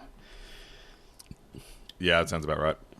Because I can't think of a reason why I wouldn't do that. Yep, that's it. These are so free. They're so free. It's so free in a monocolor deck. If I'm playing almost entirely mountains, why would I ever not do that? There are going to be situations where I'm not reasonably going to be able to use the red mana. And certainly I know that I'm going to have situations where I'm going to target a creature, give it Firebending 4, go to attacks, and it's going to get removed. Ooh, and I'm going to ouch. be really upset. That sucks, yeah. But that could create some interesting play patterns, right? Where you pointed at your weakest creature, and so then the opponent's like, okay, do I take out the good creature here, or do I believe you and you need that mana? Yeah, and I'm going to take out the big one. And having something like Burst Lightning in those decks, means that's a real consideration. So that could be kind of fun. It's obviously very different contexts, but I'm reminded of Castle Garenbrig, which effectively turned 5 mana into 6 mana that you could only spend on a creature. And I remember when it was previewed, there were a lot of people saying, well, what's the point of that? That's just so ridiculous. Like, any soul land, any land that can create effectively 2 mana is worth paying attention to in Castle Garenbrig. To your sound? Oh, no, what's going on? I think it's a you problem. I don't know. Unbelievable. Probably. Have you got me? Yeah, I've got you. Okay, cool. Any land that can add effectively 2 mana is worth paying attention to. This will not be a Castle Garenbrig. They belong in such different homes, but yes. Yeah. So what do we reckon? I mean, absolutely minimum competitive player for me. Okay. I as a designer, I want to call it a design mistake just because it's got an ability that is such an auto include, and then it's on like a land body, for lack of a better term, that is itself also an auto include that it's frustrating for me to see as a designer, as much as I want to see utility non-basic lands that actually want to appear in monocolored decks. If you can tell me that this will appear in decks outside of Standard, I'm putting it in a design mistake. I reckon let's stick with competitive player. Yeah, I'm not sure about this one beyond, unless there's an application of it that I'm missing. All right, talk to us about Foggy Swamp Visions. This is one of my favorites in the set. Oh, yes. 1 black for a sorcery. As an additional cost to cast the spell, Waterbend X, exile X target creature cards from graveyards. For each creature card exiled this way, create a token that's a copy of it. At the beginning of your next end step, sacrifice these tokens. So this is a Goyo's Vengeance, shallow grave type effect. Doesn't give haste, but we've learned that that's not the important part of these effects. This card, to me, is incredible. Like, if they ever print Atraxa or an Atraxa equivalent back into Standard, ta-da, we have that. Turn 3 at a minimum. All we have to do is tap 1 creature or artifact. This feels insane to me, Sam. Yeah, I agree. Or spend a mana, yeah. And there is that use, and putting in a Atraxa style effect into play is going to be potentially powerful. What's really exciting to me about this one, which we haven't seen before, is this can put multiple creatures into play. So if there is any sort of creature combo deck that utilizes the graveyard and is interested in playing self-mill, anyway, Dredge's Insight and so on, yep, this can just stick your whole combo into play in a single card. Yes. And if you're playing the sort of game where you're running out your combo pieces and they keep getting killed, this just puts it all back into play and wins the game on the spot for so little investment. 3 mana plus just whatever dorks and trinkets you've got lying around. Yeah. This is really powerful. Yeah, this is insane. Yeah. And the fact that it's got that split, right? The fact that it can be putting Atraxa style cards into play or dropping an entire creature combo into play and winning on the spot, that's mind-blowing. And I think it has to be one of those two extremes. But, man, yeah, this is very, very powerful. I'm very excited for this one. Yeah, this is the kind of card where playing it fairly is not a thing that happens. You don't examine a card like this being played fairly. I would expect a real handicapping of any sort of shallow grave Goyo's Vengeance type card to put it anywhere below design mistake. I think this is an incredibly unsafe thing to put into a format. This is much like Omniscience. You put this into the format and that changes the kinds of things that are now safe to print into the format. We're going to be means testing every set until every big threat against this until it rotates. Yeah, I agree. Yeah, I'm very happy with this in design mistake. I think this is I'm so excited to start doing things with this. I'm very keen on this one. All right. Design mistake. Not that it means it won't be fun. Yeah. All right. Great Divide Guide is a 1 and a green 2/3 human scout ally. Man, there was a guy at my draft the other day who was pronouncing every ally as ally and just sending the entire table. Human scout ally. Each land and ally you control has tap, add 1 mana of any color. This is a 2 mana dork that also mega fixes you and does a big ramp if you're the allies deck. Yeah, this card is going to cost $20 minimum, purely off the back of commander players. That's true. So I think this just very easily slots into our allies tier, unless you think that this could see play just as a 2 mana dork that also fixes all your mana. I'd love to say that it would, except that we already have Badgermole Cub up in Design Mistake, and any deck that wants to play Great Divide Guide is going to be playing Badgermole Cub, so I think we just stick it in Allies. Yeah. Maybe there's going to be some crazy 5-color deck that loves it. Yeah, if it gave everything every basic land type, different story. But the bar on 2 mana dorks is actually pretty high. There actually haven't been very many of them that have been good. Yes, true. I think Badgermole Cub will be one of them, but I don't think this will be. Yeah. Okay, next. Hakoda, Selfless Commander, an excellent father indeed. 3 and a white for a legendary human warrior ally. 3/5 vigilance. You may look at the top card of your library anytime. You may cast ally spells from the top of your library, sacrifice him. Creatures you control get +0/+5 and gain indestructible until end of turn. Sam, is this the card that you have been alluding to all the way up to now as going to the reason that we have an allies tier? We're putting it in the allies tier. I have nothing else to say beyond that. I agree. This card reads to me like almost a starter deck style card. Yeah. It's very much it would only ever go in an allies deck, and it doesn't make that allies deck competitively viable. Yep, I agree. Let's talk about Iroh, Grand Lotus. Yes. 3 green, blue, red. 5/5 human noble ally. Straight to the allies tier. Any creature type ally, allies tier. Iroh has Firebending 2. During your turn, each non-lesson instant and sorcery card in your graveyard has... Oh. Can you got me? You got me? Yep, gotcha. During your turn, each non-lesson instant and sorcery card in your graveyard has flashback. Flashback cost is equal to the card's mana cost. During your turn, each lesson card in your graveyard has flashback 1. Those are some powerful lines of text. How do we feel about Past in Flames on a stick? So we've had that recently with... Well, semi-recently with Leah, Disciple of the Drowned. Yes. Leah has seen... So sees regular play in the Pioneer Lotus field deck. Where Iroh will not fit, because the whole idea of that deck is to use...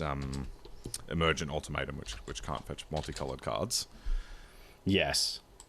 So that is a powerful effect, but yeah, I mean, Leah has really only slotted into that particular spot. So I can't see Iroh just playing that Yawgmoth's Will sort of role on its own. So then the question is there a Lessons deck that wants to play Iroh? And at 6 mana, I'm inclined to think not, as fun as it sounds.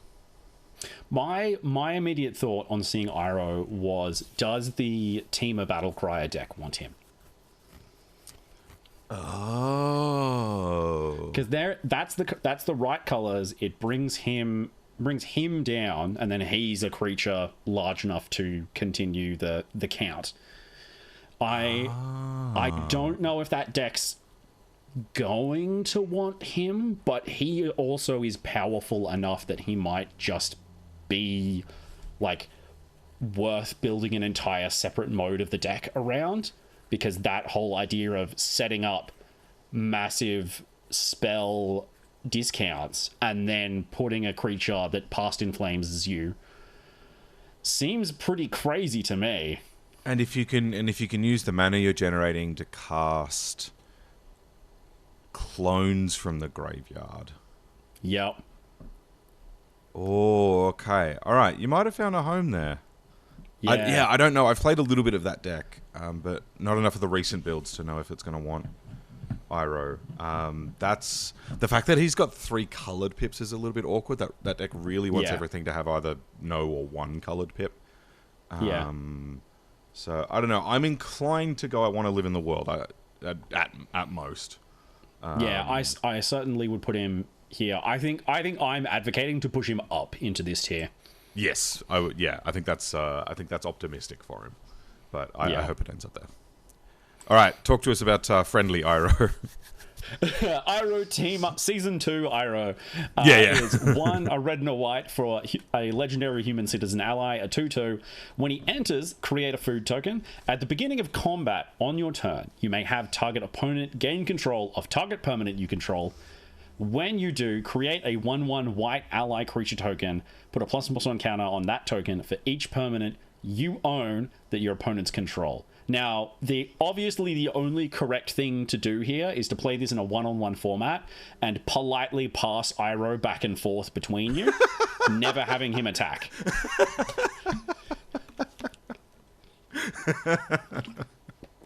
That's the funniest thing I've ever heard.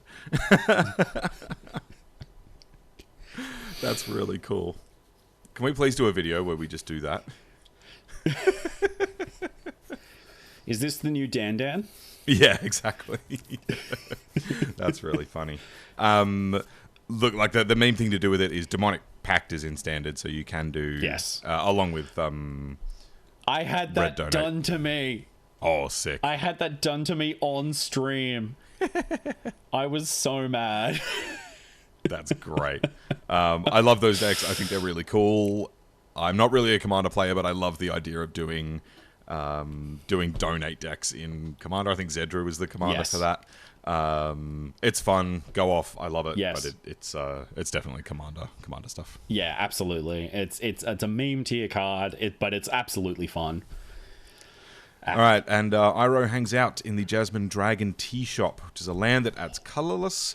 You can also add 1 mana of any color. Spend this mana only to cast an ally spell or activate an ability of an ally source. 5 tap, create a 1/1 white ally creature token. Michael, put it in the tier. Yeah, absolutely. Long gone are the days when 5 tap create a 1/1 was an acceptable rate, even on the land. Yeah, and we've just got other things that do that far, far better. Yeah, absolutely. Okay. Much better...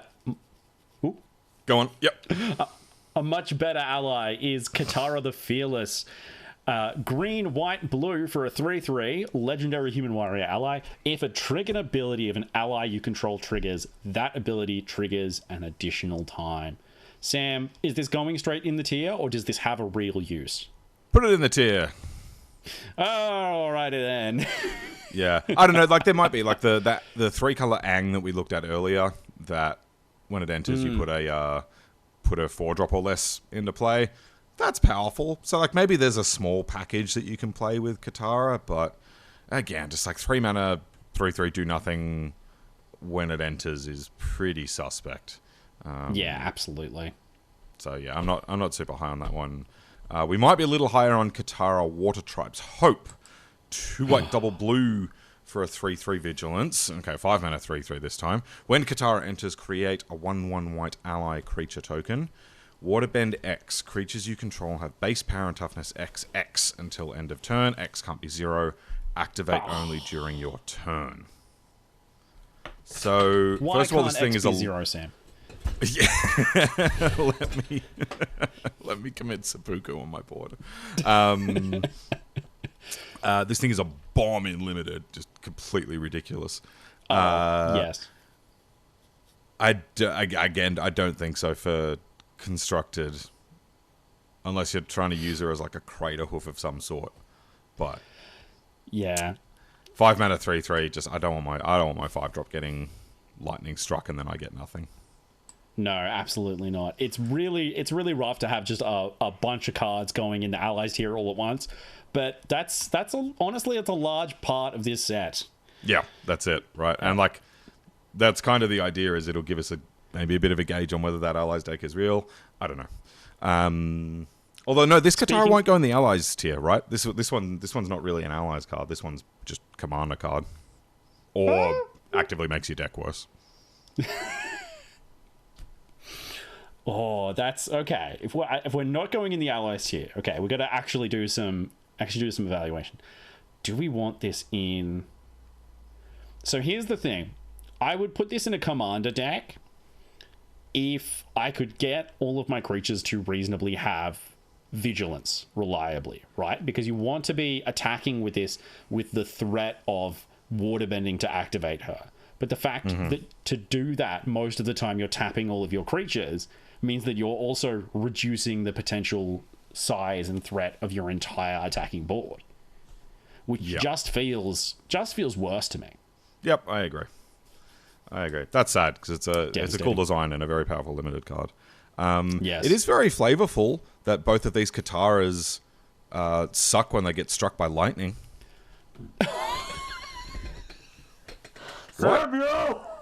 What? You're not wrong.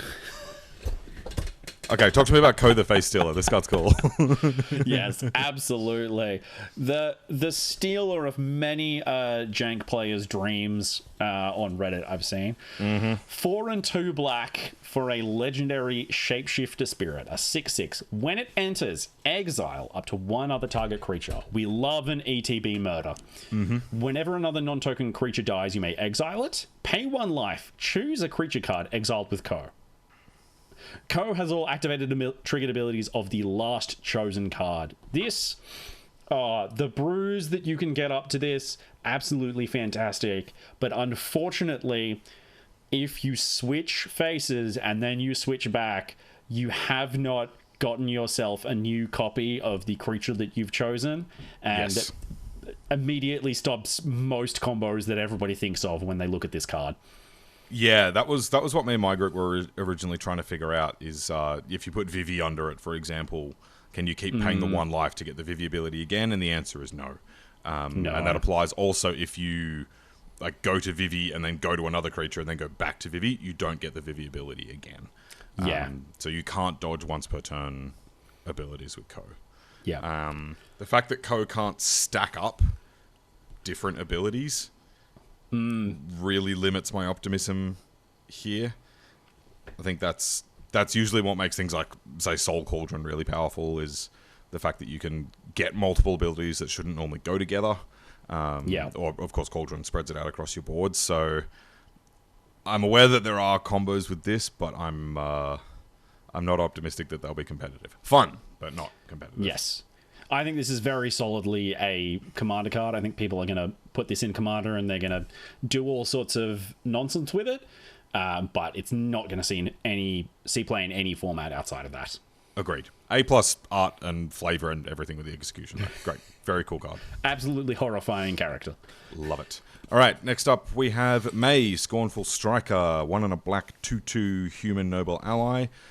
2/2 first strike. Whenever a player casts a non-creature spell, they lose 2 life. Am I going to get you demonetized if I give the finger to the camera? It's okay, I can blur it.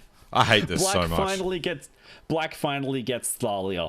I hate this so much. Get out. No. Bad. Go away. Evil.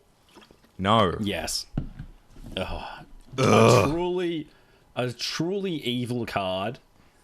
Probably the worst thing to come out of not just this set, but all of Universes Beyond as a whole. And I'm including the Furby secret lair in that. Yeah. Right up there with Dorcas Bowmasters. Screw this. This is gonna stop me winning so many games. And it's not just a combo hate piece. This is a 2/2 first strike on 2 is a totally respectable aggro threat in standard. For sure. This is very easily going to chip in for 4 damage on its own. Then if they're forced to remove it, it's another 2.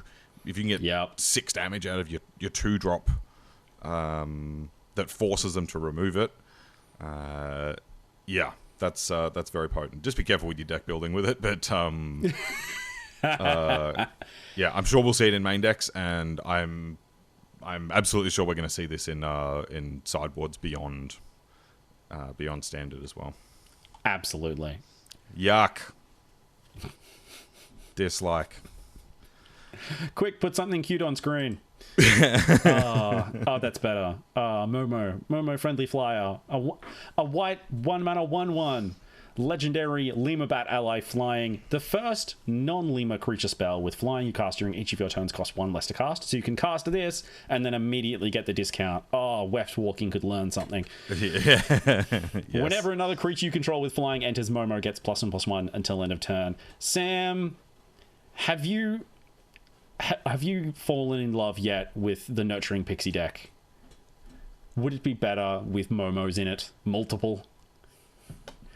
That's interesting. I don't know. I hadn't really thought about it in a Pixie deck. I guess it works really nicely with Kieran and the Fear. That's kind of interesting. I could potentially see it there. Like, it doesn't work with the value blink thing, so I guess if that deck wants to push in a more aggressive direction, could absolutely see that. If the deck ends up pushing in a more value direction, especially with all the new airbending stuff, maybe less so, but that's a cool option to have. And, I mean, I could see this spawning new archetypes as well. We haven't had a Skies deck in quite some time. I think not since we had, like, Favorable Winds and Empyrean Eagle in Standard. That was back in, like, Ixalan, Dominaria sort of time. And that was a cool deck, and it was a really good like entry point for people into Standard as well. And notably, Empyrean Eagle is still in Standard. It was reprinted in Foundations. Is it really? So you could... Yes, I learned this from Legend VD, I think is the person I want to call out there. I'm not sure. Yes, you can turn to Empyrean Eagle with a Momo. Okay, that's cool. It's a very real deck. Yes. I hope that's real. Not because I think it needs to be good, but because I think it's a really fun deck for a lot of people to enter Standard with. Yes, absolutely. Which is cool. Now, if we want to think more degenerately, this goes real nice with Quantum Riddler. How dare you? So, and maybe that ends up going in a pixie sort of shell.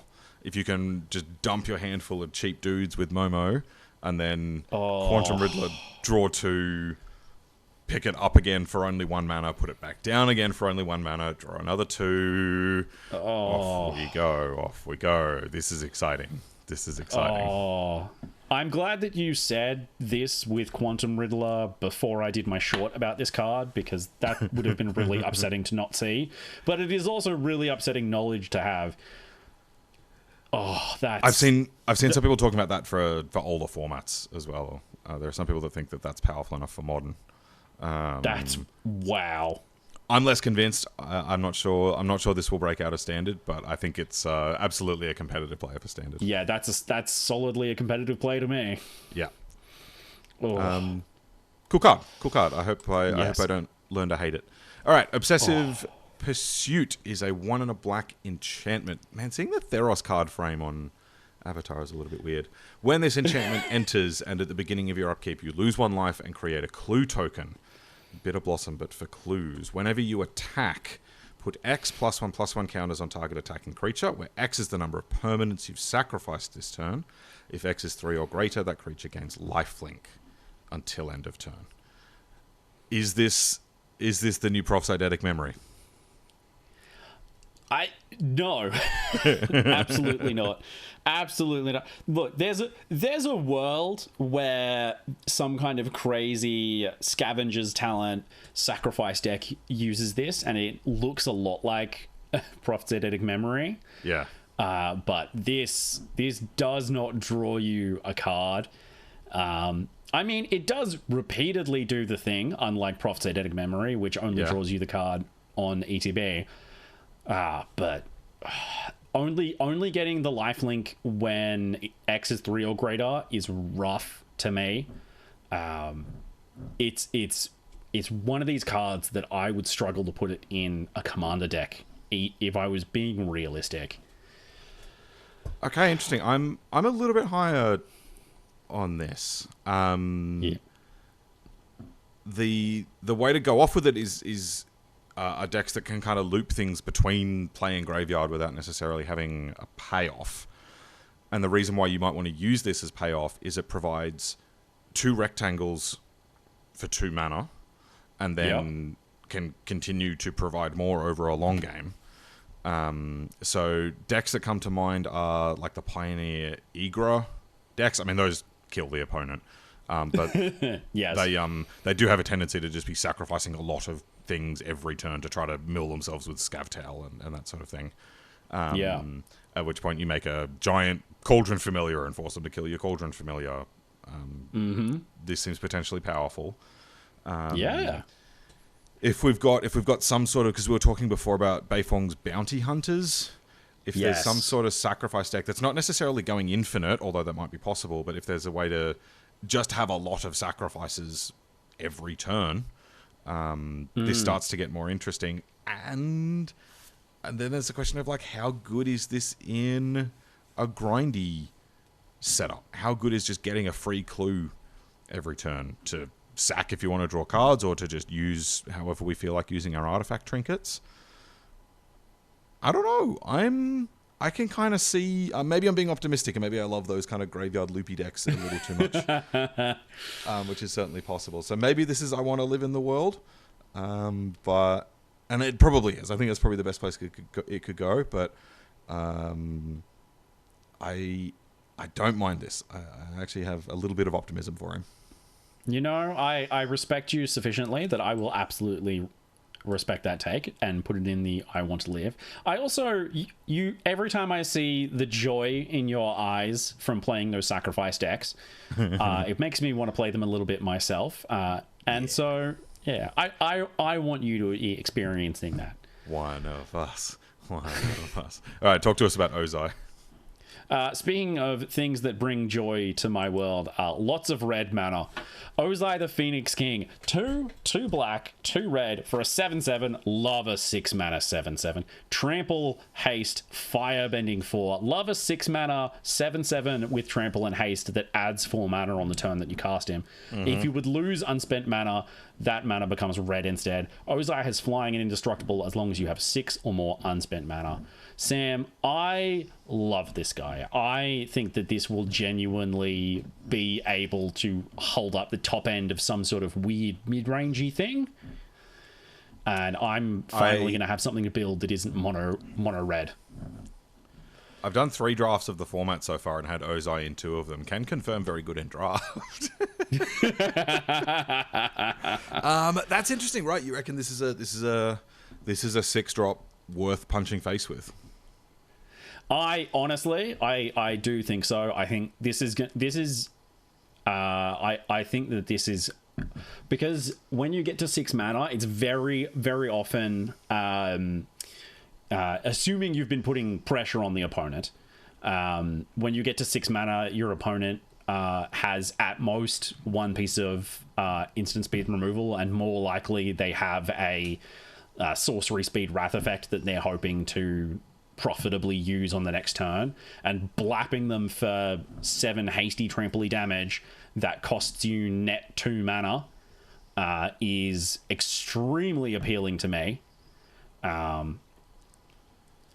It is a weird card. We don't have a card that plays like it at the moment, I think that's going to cause people to underestimate it. It's certainly possible that I'm overestimating it as a result.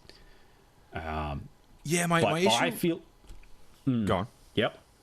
My issue with cards like this is a punch face kind of card, and it works best when your opponent is at a low life total. But decks that are good at getting your opponent to a low life total don't really want a 6-drop. So I guess what we're looking for is a mid-range aggressive sort of deck, which does exist, and Rakdos is usually the home for them, that is interested in a 6-drop, which is narrow. Unless there's a way to ramp into it or cheat into it or something. I certainly agree. I don't like. I certainly even in a deck that plays this card, I wouldn't be playing like 4 of him.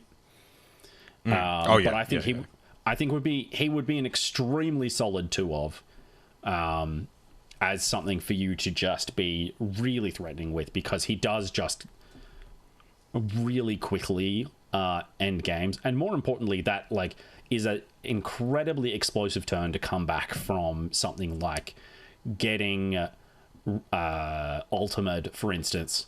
Your opponent ultimates you and you untap and play this guy. That would feel absolutely awful. For the control player. Yeah, that's true.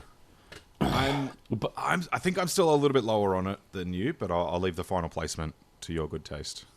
How do you feel about splitting the difference and putting it in I Want to Live? Okay, I can live with that. All right, the next card up is Phoenix Fleet Airship, and I'm sorry to be telling so many draft stories, but I love draft. Yes. In one of the drafts that I did at an event over the weekend, myself and my opponent, who was my brother, achieved the ultimate flavor win, which was I used Ozai to crew Phoenix Fleet Airship. And then the next turn, my brother played the blue clone card that can clone your opponent's thing, but it becomes a 2/2. So he did the Aang, take away the powers, leave a little flimsy Ozai behind. Spoilers that's for Avatar. incredible. It was so good. So good. All right. Phoenix Fleet Airship is a 2/black 4/4 artifact vehicle with flying. At the beginning of your end step, if you sacrificed a permanent this turn, create a token that's a copy of this vehicle. As long as you control 8 or more permanents named Phoenix Fleet Airship, this vehicle is an artifact creature, and it has crew 1. What are we doing with this? Well, I was actually, even before you dropped a beautiful draft story on us, I was going to ask you to compare this to Dreadfeast Demon. Is this going to be as horrifying in draft? Well, I mean, nothing is as horrifying in draft as Dreadfeast Demon was. Yeah. I think they're quite different. I hope to never see Dreadfeast Demon again. Good lord. Yeah. So I have actually played this in draft, and I never triggered it. I never sacrificed a thing, and it's still just a 4/4 flyer that beats the opponent in the face. The thought of triggering it once is very exciting. That's going to kill most players. The sort of triggering both of them a second time is going to end the game. So then the question is, it's absolutely reasonable that in a standard deck you would be casting this off like a treasure token and getting a guaranteed trigger on the turn that you cast it. Oh, that's rad. Works off treasures. Sick. Yeah, very cool. Which then makes it pair very nicely with Deadly Dispute in formats where that's legal. Yeah, absolutely. Cool. The other home that I really see for this in Standard is alongside Repurposing Bay. Because those decks like to play 1 4-drop to just pod into in case you don't have anything to do and you've got a bunch of excess bays hanging around. A lot of them have been playing the Fire Crystal, which I think is terrible. But it does kill the opponent in 1 turn. I think this is probably a better option. This is cool. I was trying a Grixis version of that Artifacts deck with Zealous Sack Outlet to pair with all of the weapons manufacturing tokens. So maybe this is the thing that's needed to kind of juice that deck up to compete with the Jeskai version. I can't quite visualize what the home for this is going to be. It could work well in Sacrifice decks, could work well in the Artifacts deck, Treasure decks. I could see a lot of different potential here. Is it enough to be a competitive player? What do you reckon? I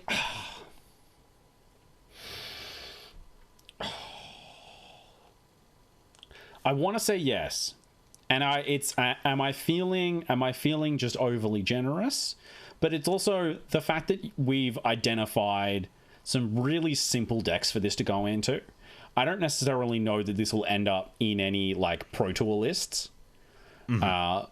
But I think this would be an absolutely incredibly solid card to play on ladder. I think this would be the objectively superior version of the Repurposing Bay deck, as you've said, to whatever United Battlefront version that people are still running.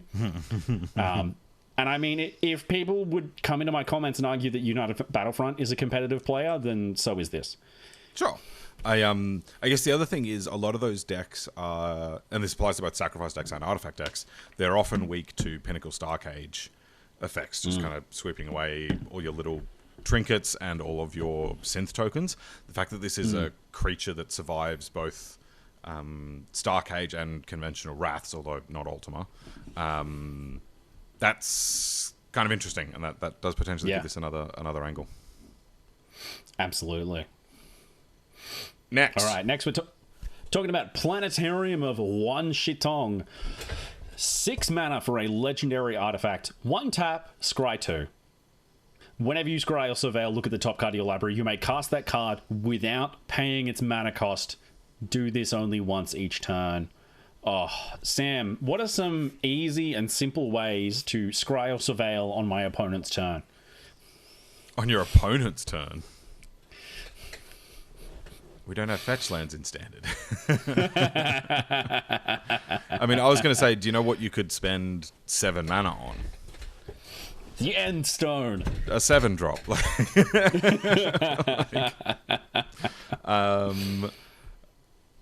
Yeah, I guess drop the Planetarium, and then if you've got a bunch of ways to scry or surveil sitting in play already, that's pretty cute. I don't think this is anything. Yeah, this is a pure commander card, such to the point where I'm sure that I will argue in my short on the card that I should be allowed to have this as a commander. I suppose. If only because then I'd be playing a colorless deck that doesn't have an Eldrazi as a commander, and at that point I should be allowed to do whatever I want. Yeah, I back that. I mean, you're going to be putting Eldrazi into play with this, but that's, it's a meaningful difference. All right, next up we have Ran and Shaw, 3 red, 4/4 legendary creature, dragon with flying and firebending 2. When Ran and Shaw enter. If you cast them and there are 3 or more dragon and or lesson cards in your graveyard, create a token that's a copy of Ran and Shaw except not legendary. 4 mana, 3 and a red. Dragons you control get +2/+0 until end of turn. So this is a Broodmate dragon with some setup cost. Yeah, it's a weird one to me. I look at it initially and I'm thinking about, is this the dragon that I've needed for Sarkhan? The Sarkhan deck that I've been complaining doesn't have enough support in Standard right now, and I don't think it is. But I think this going into a deck that just wants to, do a tiny bit of lesson-based ramping and get to 5 mana nice and quickly, and then get 2 4/4s. This seems pretty good. I mean, that's real, right? Because both the Rampant Growth and the Harrow in this set are both lessons. I know the Harrow is the Rampant Growth is a lesson as well. They are both lessons. That's a totally respectable payoff then. Yeah. And again, if you've got any sort of mid-range red deck, or even if you've got an aggressive red deck that wants to pivot to be a little bit more durable rather than fast post-board, this seems totally fine. I think there are a couple of good red like removal spell burn lessons that you can run. I'm interested in this. Yeah, Broodmate Dragon. I mean, it was a long time ago, but Broodmate Dragon was an absolute staple of its format, and it was 1 more mana and 2 more colors than this. Yeah, I'm in. I think this is a 5-drop that's got what it takes. Competitive player? Oh, yeah. Why not? I'm feeling generous. Let's go. We love putting dragons in there. Let's go. Yes. All right. Raven Eagle, a bird assassin for 2 and a black, a 2/3 flyer. When this creature enters or attacks, we love Titan text. Exile up to 1 target card from a graveyard. If a creature card is exiled this way, create a clue token.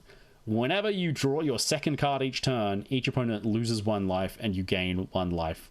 Sam, how much do we hate this as Reanimator players? Many hate. We don't like this. Yeah, I hate seeing this, but it does look powerful. So this is the more competitive version of Boiling Rock Rioter that we were talking about before. So I guess then my question is, how powerful are we talking? Is this better or worse than that stupid werewolf that everyone kept playing, even though it was terrible? Sorry, I'm blanking on names today. That's all right. People just really didn't like... People really thought Ward discard a card was incredible. Yeah, I mean, look, that card was a 4-of in Pioneer, in the best deck in Pioneer for years. And I never understood it. This thing was just terrible. So yeah, the downside of this one is it doesn't have that card advantage protection ability that Graveyard Trespasser has. But this one actually provides value. Yeah.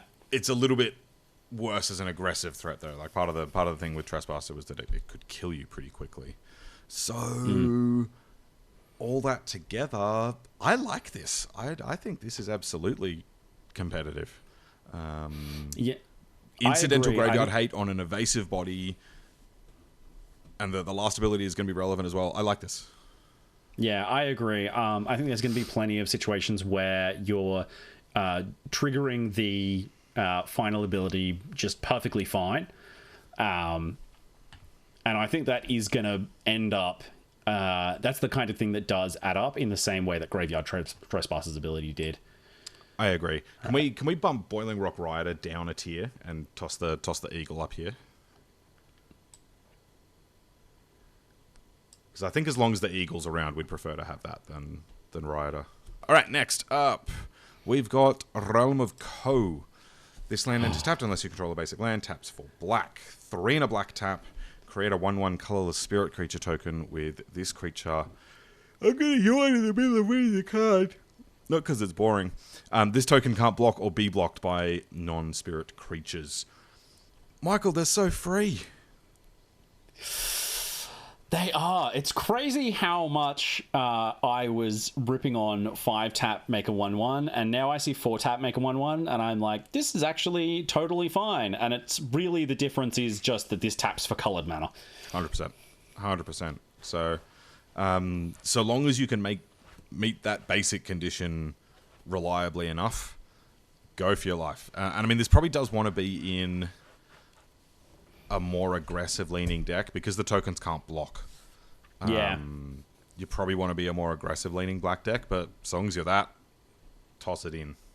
Yeah, every black deck with basics that wants to sacrifice creatures loves to have an infinitely recurrable source of 1/1 mooks. True. Yep. So yeah, I'm a fan. Yeah. Competitive player as well? What do you reckon? Yeah, I mean, I wouldn't call those decks competitive, but I mean, Yeah. other people would, so, you know, we respect other people's opinions on this show sometimes. We try not to, though. Talk to me about Redirect Lightning. All right, Redirect Lightning. 1 red mana for an instant speed lesson. Change the target of target spell or ability with a single target. As an additional cost to cast the spell, pay 5 life. Or 2 mana, but you're never going to do that. This is going to redirect so many Goblin Charbelcher activations. I don't like it. I don't like it. Oh, it's going to kill me. Oh my god. Oh, and we haven't even talked about the fact that in my relatively recent discovering of the joy of Commander, how truly incredible redirecting spells are in that format. When you have so many additional players worth of stuff to point things at, it really brings up the stocks on this card. Now, obviously that makes it a Commander card to me. Yeah, I think this has. Yeah, I think this has good applications in older formats. Goblin Charbelcher is the best one. The fact that this is single red, win the game versus Charbelcher. I know that there's a number of other combo applications for it as well. This will show up in a lot of sideboards in Legacy and Modern. So yeah, if that's your criteria for design mistake, fire away. Every time my own Charbelcher kills me, I'm going to feel like it was a design mistake. Yeah. The 5 life cost means that you're not just going to toss this in your random main deck. Like, this is really an anti-combo card, but the 5 life means nothing versus combo. So yeah, really, really good sideboard card versus combo in older formats. I'll leave you as to which tier that belongs in. We'll put it in design mistake as a gift to you. Let's go. Right next to the other anti-combo card. Can they print good combo cards and not anti-combo cards? This sucks. The next card over is a great combo card.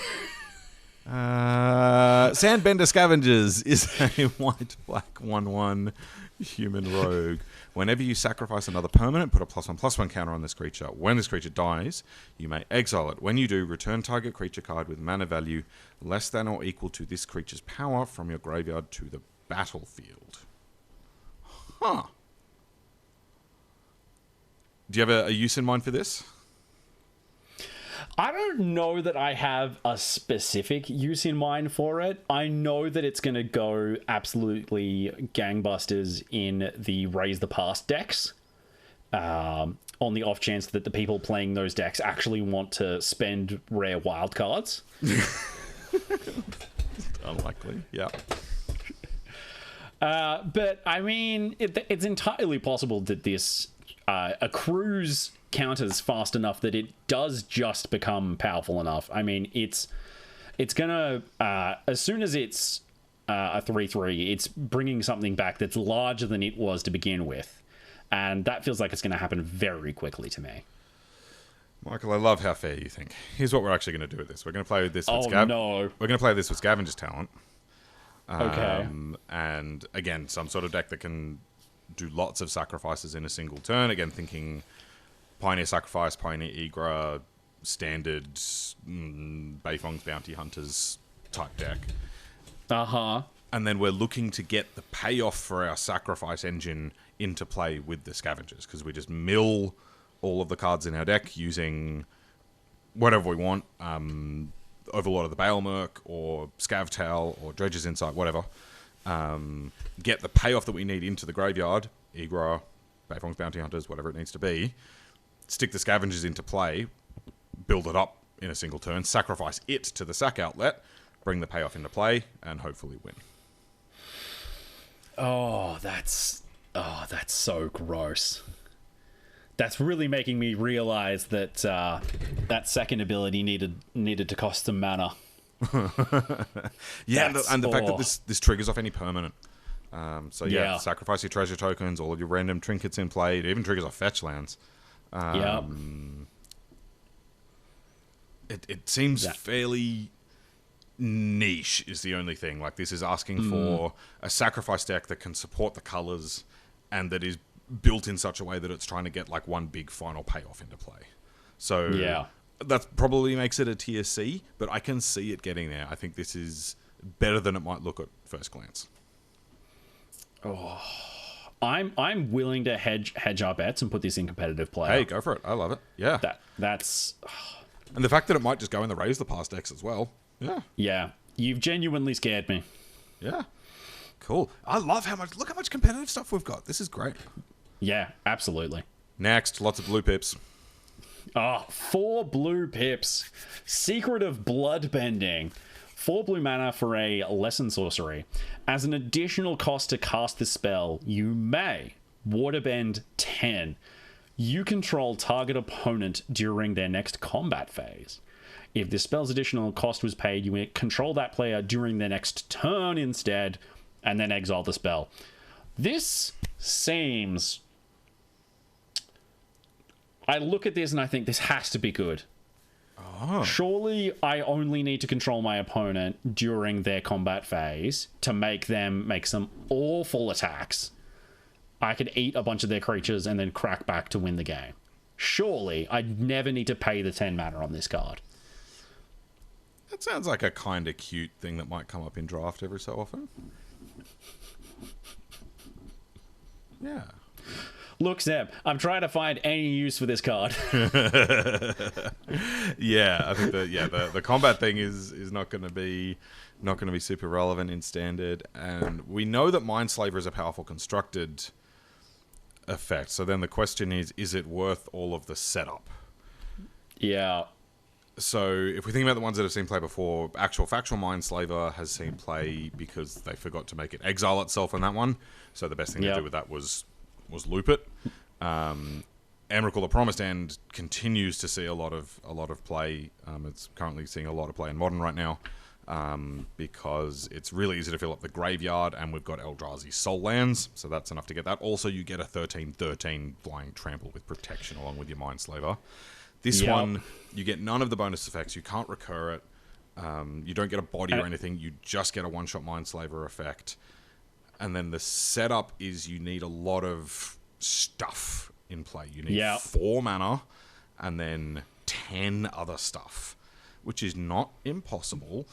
But the problem with Mindslaver effects is they can be a little inconsistent. They can win the game sometimes, Yep. sometimes it'll do nothing. And so, like, if your entire deck is geared to do a Mindslaver effect, there is a chance it just doesn't do anything. Yep, absolutely. So yeah, I'm as much as I love Mindslavering people, this ain't it. Yeah, this I want to put this in the absolute bottom tier. I think 14 mana for this effect is truly awful. And I'm hoping that somebody in the world can advocate to move it up higher, but I don't think it's going to be either of us. Nope. Yeah, I don't see it, which is probably for the best. Last time we did one of these videos, we talked about how Standard is a happier place when Mindslaver effects are not everywhere. Yes. Yeah, absolutely. Secret Tunnel is a cave. Returning. This land can't be blocked. What does it mean? Why can't the land be blocked? Taps for colorless, and then 4 tap. 2 target creatures you control that share a creature type can't be blocked this turn. Michael, why does the land have vigilance? No, sorry, why does the land have can't be blocked? There's a common one that has vigilance. Because Earthbending. Because it's a secret tunnel through the mountain. Something. Secret tunnel. Is this worth airbending? Nope. Earthbending onto. No. Earthbending isn't for attacking with things. Earthbending is for looping strip mine. You're so right, Michael. How do you know these things? Yeah, as long as we're not doing silly combo things with Earthbending, I'd be into this. Yeah. This I wish that this tapped for green. Yes. Yeah, that's the thing holding it back. Yeah. Yeah. I really struggle to see any deck that's going to play this that's not going to really regret that this taps for colorless. It just... Yeah, it's just something that I cannot get past. I would never put this in any deck. I think that a commander deck that wants to play this is going to put it into play and start being really upset that they paid money for a rare that's made their deck much worse. Yeah. Yeah, I massively respect how much you appreciate the cost of the colorless land. I think people underestimate that all the time. It is a real cost. Flip side, if we look at the top of our tiers right now, we've got Badgermole Cub and Ba Sing Se up there. And we've got Beifong's Bounty Hunters not far below it. So we are clearly reasonably high on Earthbending as a thing. But then the question is, if you're gonna play a colorless land, is this the best one? Which is another way of saying, is this better than Fountain Port? No, absolutely not. And almost certainly not. So, are we going to lay the hammer down on this one? Absolutely. I'm going to be telling people not to put this in their commander decks, so it goes down there. I respect it. All right. Talk to us about Soccer. Soccer Bold Boomeranger. He better return things to my hand. Legendary creature, human warrior ally. For a blue and a red, he's a 1/1. When he enters, discard up to 2 cards, then draw that many cards. Whenever you cast an artifact or a lesson spell, put a +1/+1 counter on Soccer. He doesn't bounce stuff, Samuel. The boomerang does, though. He goes in the bottom tier. The boomerang does. The boomerang's an artifact, and it does return itself to your hand. Does that redeem? Yes, I would never put something in the bottom tier purely for the sake of a bit. He's lying. Don't listen to him. How do we feel about the card? So here's my problem. There was a period in time, and that period is when this card was first revealed, that I was extremely high on this card. I thought this card was going to be absolutely incredible. And then Prophetic Memory got banned. And this card's home got burned to the ground.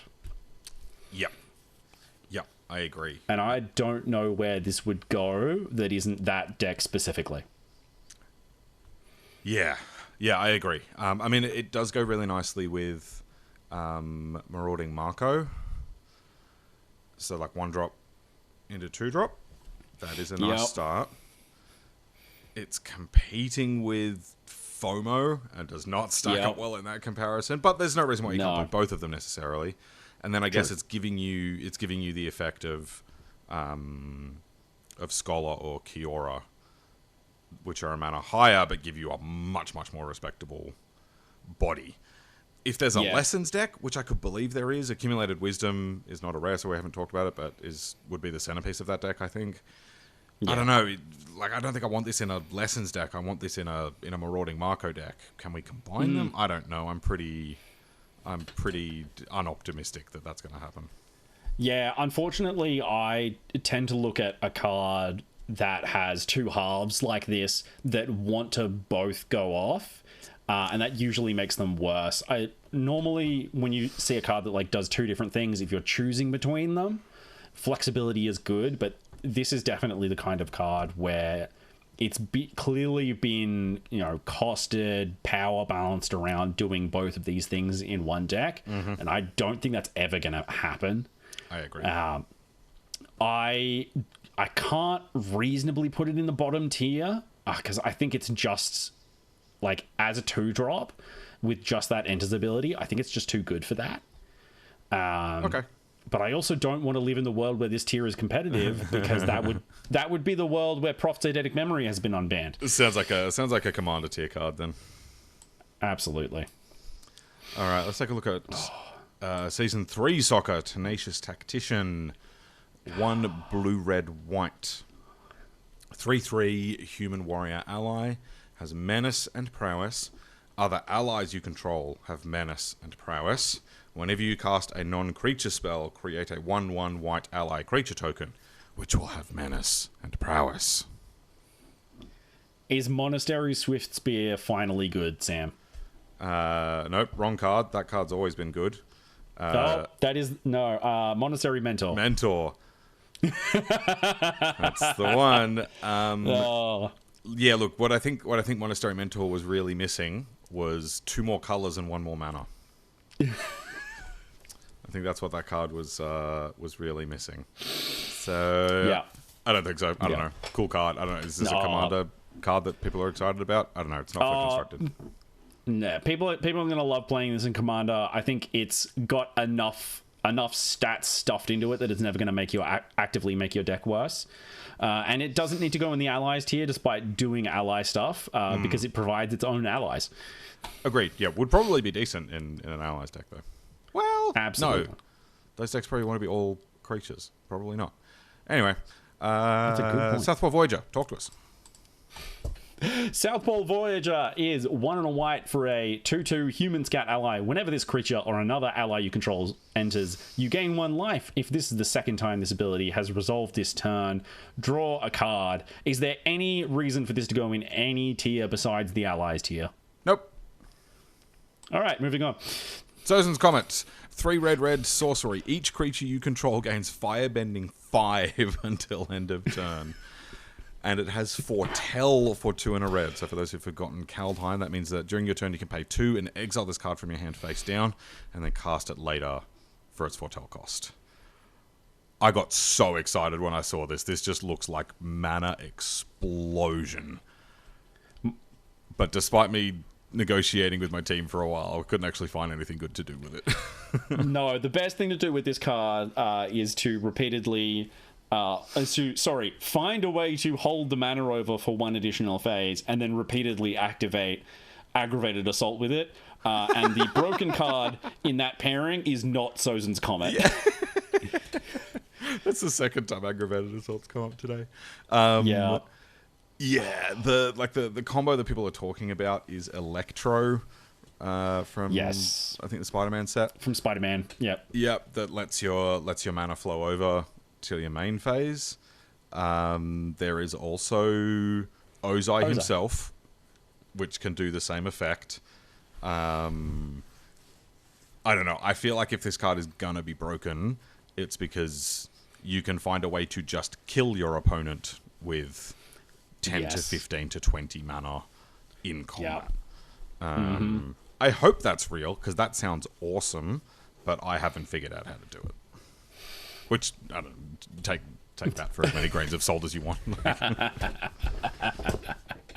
It's a tricky restriction, needing to use all that mana only in combat. We can find ways to spend 3 to 4 mana on all of the other firebending creatures. That seems very good. But when the card is only generate 20 mana in combat, I don't know. Look, here's my take. As a designer, I think it's hilarious. I think it's fun. I think this is one of the most enjoyable looking ritual spells I've ever seen, and I want to live in the world where it's a competitive card as well. I do too. Absolutely. Dope art as well. Very cool. Oh, for sure. Can I read this next card, please? Yes. Okay. This is Credence Spirit Water Revival. 1 blue sorcery. Yes, an additional cost to cast this spell. You may waterbend 6. Draw 2 cards, and if you pay the additional cost, instead shuffle your graveyard into your library, draw 7, and you have no maximum hand size for the rest of the game. Exile Credence Spirit Water Revival. Nobody in either of our audiences is going to get that reference. I give them more credit than that. Come on. Your audience is all Commander players. Mine are all old. That's true. Looking at you, Bulkberg. Okay, cool. Let's talk about the card. Are we interested in this in Standard? My immediate thought on this card is I would play this in a heartbeat if it were an instant. But it being a sorcery means that it's immediately competing with Stock Up, and that is not a card that you ever want to be competing with, in my opinion. I don't know that any control deck is ever going to be paying the 9 mana upcasted version of this. No. Can you give me anything for this card, Sam? Yeah, so I love wheels. I play a lot of wheels in older formats. Wheels are best in usually Storm style combo decks. That's why Time Twister is part of the Power 9. This card doesn't go particularly well in a Storm style deck because it asks you to have a whole bunch of stuff on the battlefield. Okay, so is there a deck that has a whole lot of stuff on the battlefield that is blue and interested in card draw? Maybe I'm reaching here, but the deck that comes to mind is Modern Affinity. So that deck obviously plays Thoughtcast and Thought Monitor, which are 1 mana draw 2s in that deck. Yeah. Is the deck interested in a 1-of Time Twister, in a 1-of 3 mana draw 7? The fact that you can tap artifacts to waterbend does make a very compelling case for that. Yeah, just tap down all of your weapons manufacturing tokens, your welding jars, and all that sort of stuff, and draw 7. I think all your tokens, all your Pinnacle Emissary tokens that you've generated this turn that can't attack anyway. That's... I can't imagine it being more than a 1-of because it does get pretty clunky. Like, the Divination mode is not good enough. A little bit more acceptable in Standard, but as you said, we've got Stock Up. I guess that we could potentially make the same argument for the Standard Artifacts deck if it's running weapons manufacturing, but that deck is kind of glutted on mandatory 3-drops as it is, so I'm not inclined to think it has a home there, but I'd be excited if we could just slot just a 1-of. Just give me a nice 1-of in Modern Affinity. I think a deck like that is kind of cool. I want to believe. Yeah, I want to believe. There have been artifact style storm decks in the past as well. The paradoxical outcome deck. From old Standard and briefly in Pioneer as well. That just played a bunch of zeros and paradoxical outcome and then killed with the People's Laser Aetherflux Reservoir. That deck would probably want a card like this. Can this revive that kind of deck? I hope so. So yeah, I think this is 100% I want to live in the world, but I can see it. Absolutely. Next. Suki, Courageous Rescuer, Best Girl. 1 and 2 white for a 2/4 legendary human warrior ally. Other creatures you control get +1/+0. Whenever another permanent you control leaves the battlefield during your turn, create a 1/1 white ally creature token. This ability triggers only once each turn. I want to like this. I want to like a creature that's generating 2/1s easily and consistently. But I feel like we're going to struggle to fit this into any of the decks that are going to want it.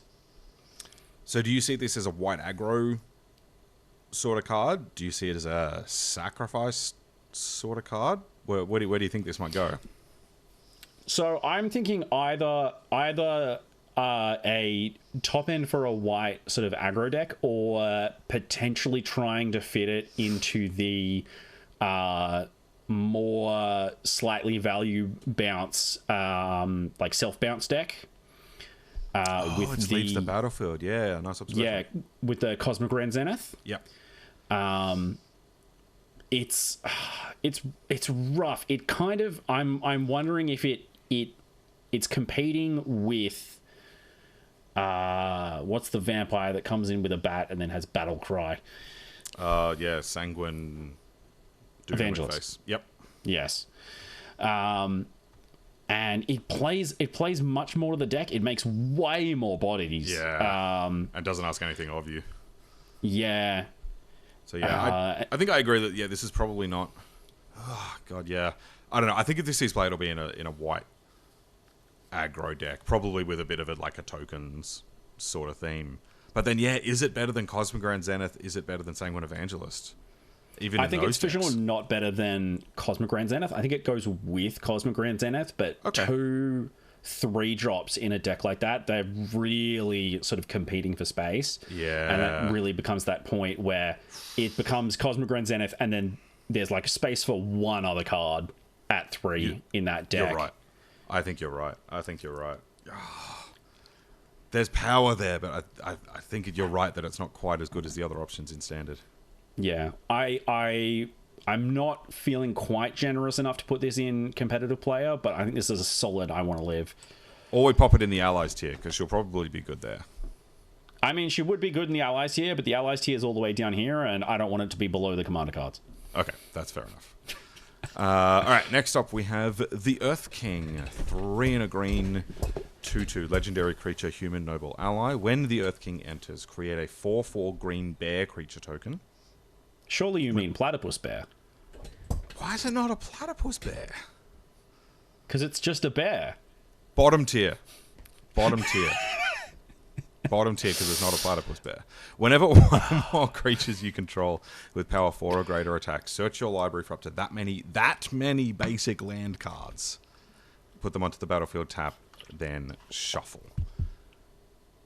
Do you know the card I want to pair this with?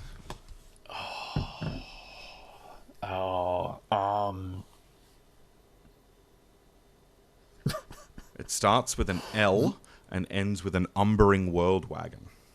Oh god, that's horrifying. See, I was just thinking Saz's Chocobo, because by the time this comes down, that card will be a 6/6. Yeah. I mean, yeah, there's probably just like a totally fair use for this that's reasonable. But if we're trying to ramp, World Wagon just curves straight into this and gets you to a large amount of mana on pre-turn 5. So if we're looking to do a ramp deck, and like this is just a good card on its own, right? Like 4 mana for a 4/4 and a 2/2. I'm absolutely in for that. And it's really nice that you can do this, crew the World Wagon with the bear, get in, use the 2/2 to block, jump, trade, whatever, while you get everything set up. Mm-hmm. That particular interaction has me excited. Am I getting too hyped for this? No, I think this is a solid competitive player. I think this there are mono green landfall decks that are playing Ice Steel Explorer at the moment, and they're discovering that Ice Steel Explorer really does better when there's some really broken lands for it to loop. I think they're all going to ditch that and put this in, and they're going to see a massive win rate jump. Okay, so good home in the landfall deck, good home in a potential ramp shell as well. Yeah, definitely. So love it. All right, talk to us about the Pepper Shaker. I was inhaling to read the card and you got me. The Fire Nation Drill. 2 and 2 black for a legendary vehicle. 6/3, crew 2, trample. When it enters, you may tap it. When you do, destroy target creature with power 4 or less. 1 permanents your opponents control lose hexproof and indestructible until end of turn. Sam, this card baffles me. This is such a weird card. Yeah. I've spent so long trying to think about this. I can't even remember what it does. It's so confusing. It's so strange to me.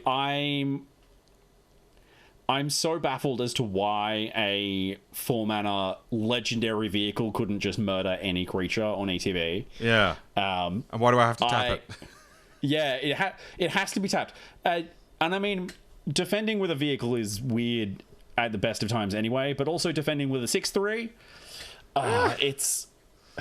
Yeah, it's weird. And that the Hexproof Indestructible ability won't ever move the needle. No.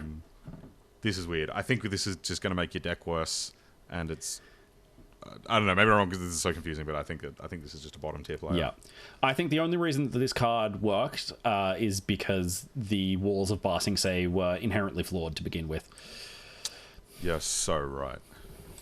That's so true. The last Agni Qel'a is 1 and a red for an instant. We get a ritual in standard. Target creature you control fights target creature an opponent controls. If the creature an opponent controls was dealt excess damage this way, add that much red. Until end of turn, you don't lose unspent red mana as steps and phases end. You know what's ironically the best thing to do with this? Cast Sozin's Comet. Yes. Yeah, absolutely. Yeah, this is another one of those effects that lets us keep the mana. The fact that this is an instant is huge. Makes it actually work for sure in the firebending deck. Mm-hmm. So is all of that like mana setup, is that worth having a 2-mana fight? I absolutely think so. Okay. I think one of the big things is that being an instant, you can cast this off of firebending mana. Yep. Have something that's getting blocked profitably or otherwise, and just have it like shoot its damage off at something completely unrelated and turn that creature that you were losing to a block anyway into a ritual spell, and coincidentally keep all of your firebending mana for the turn, go into main phase 2 and play something absolutely enormous. Yeah, so the real partner with this is going to be the Firebending Student. Yes. Because that creature just wants to get giant anyway, and is going to give you the mana to play this, which then produces an enormous amount of mana after that. So I think if we didn't have that Firebending Student, I'd be pretty suspect on this, but I could definitely see this having a home in a Firebending Student deck. And yeah, if you ever use this to use a slick shot show off to like fight down their 1/1, oh my god! So is that enough for competitive play for you? I think so. Okay. I'm certainly going to build the deck, and competitive mono red decks have been built on flimsier setups in terms of fling based cards, certainly. So I know that others will also jump on this train. Also, gorgeous art on that one. Oh, absolutely. All right, the Legend of Karuk is 2 blue for a saga. Scry chapters 1 and 2 are both scry 2, then draw a card, and then the third chapter flips it into Avatar Karuk, which is a 4/3 legendary creature avatar. Whenever you cast a spell, create a 1/1 colorless spirit creature token that can't block or be blocked by non-spirit creatures, and it has Exhaust, meaning you can only activate it once. Waterbend 20. Take an extra turn after this one. Oh, unbelievable. I have to get up my... Are you missing this? Apparently I'm missing all of the backsides of these cards. Oh, no. I get to do this in editing now. You have editing to do. Yeah, I this do. card, I think, is the very definition of I want to live in the world where this is competitive. Absolutely. I want to spend 4 mana to just set up scry 2, draw a card, scry 2, draw a card, get big body. I would love to have the time and space where I'm allowed to do things like that at sorcery speed. Most standards in recent years have not been conducive to that sort of nonsense. Give me that world, please. Oh, no complaints from me here. Yeah. I mean, that is a lot of value. It's a huge amount of value, but just not doing anything to affect the board at sorcery speed at 4 mana. Yeah. Take me back to when we could do that sort of thing. All right. You have told me about how much of a house this is in Limited. The Legend of Kyoshi is a saga for 4 and 2 green. Chapter 1, draw cards equal to the greatest power among creatures you control. Chapter 2, Earthbend X, where X is the number of cards in your hand. That land becomes an island in addition to its other types. Mwah, beautiful flavor. Chapter 3, flip it over into a 5/4. Lands you control have trample and hexproof. Tap, add X mana of any one color, where X is the greatest power among creatures you control. Now, Sam, I have historically been very low on big green cards that require you to have a creature on board to do anything. Tell me about your experience with this card. Well, yeah, I mean, I've only played it in Limited, where it was just completely bonkers. I had one game where I played it on pretty close to floor, where it drew 2 cards, made a 6/6, and then flipped into the other version. And Oh my gosh. Another game where it drew 6 cards, made an 8/8, and then flipped into the other version. And I had an Earthbending deck as well, so just all my stuff was gigantic and hexproof and all of that sort of thing. But let's talk standard. I agree with you. I'm generally pretty suspect of an expensive card that requires other stuff around to work, because generally we want our expensive cards to just kind of take over the game on their own. The one thing that gives me pause is the idea of that World Wagon Earth King setup. Yes. Because if we can go World Wagon Earth King into Legend of Kyoshi, after we've crewed the World Wagon, then this becomes... that World Wagon's going to have a very high power. This is going to be a 6 mana draw 6 or 7. And if they kill the World Wagon in response, well, we still get to draw 4 because we've got the bear sitting in. Yes. That particular shell has me excited. The other thing that for some stupid reason, I hadn't properly appreciated about this card is that this is not entirely not affect the battlefield, because the next turn you get a giant creature. So you do need one turn where it's not going to impact the battlefield, but the next turn you will get an 8/8 or something. If you're going to follow up with another one of these, you get a draw 8. Yeah, which is that feels like a fairly insurmountable lead to get. Yeah, and if they can't kill the 8/8 that turn, it's getting hexproof the next turn. Oh, that's horrifying. So, look, I would normally come in pretty low on this for the reasons that you stated, but in that very specific like World Wagon ramp shell, maybe we can get there. This is probably... Are you high enough on that shell for me to put this in competitive player? I think I want to live in the world where this is competitive. Yeah, that's fair. And I do want to live in that world, because that sounds awesome. All right. Next we have The Legend of Roku. 2 and 2 red for another saga yet again. I don't know why it took me a second to read that. Chapter 1, exile the top 3 cards of your library until the end of your next turn. You may play those cards. Chapter 2, add 1 mana of any color. Chapter 3, flip him into a 4/4, Firebending 4 with 8. Create a 4/4 red dragon creature token with flying and Firebending 4. Notably, not a legendary dragon. Apparently, Avatar Roku had multiple. These sagas kind of vary in like how good their front side is versus how good their back side is. The chapter 2 on this one is embarrassing. What are we doing here? I got 1 mana for my 4 mana investment. Go away. But Avatar Roku is bonkers.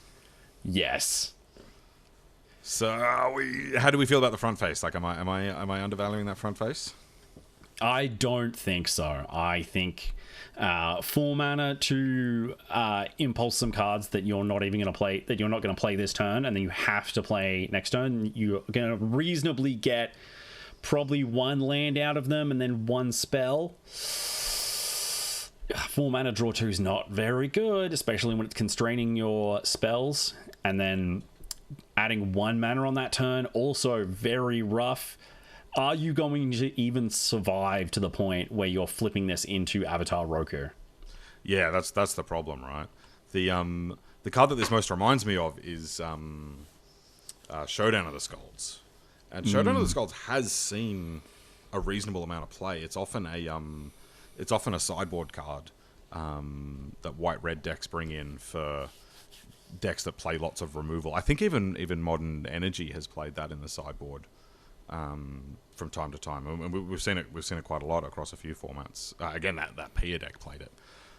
But Showdown gave you 4 cards that you could play across 3 turns. This gives you 3 that you can play across 2.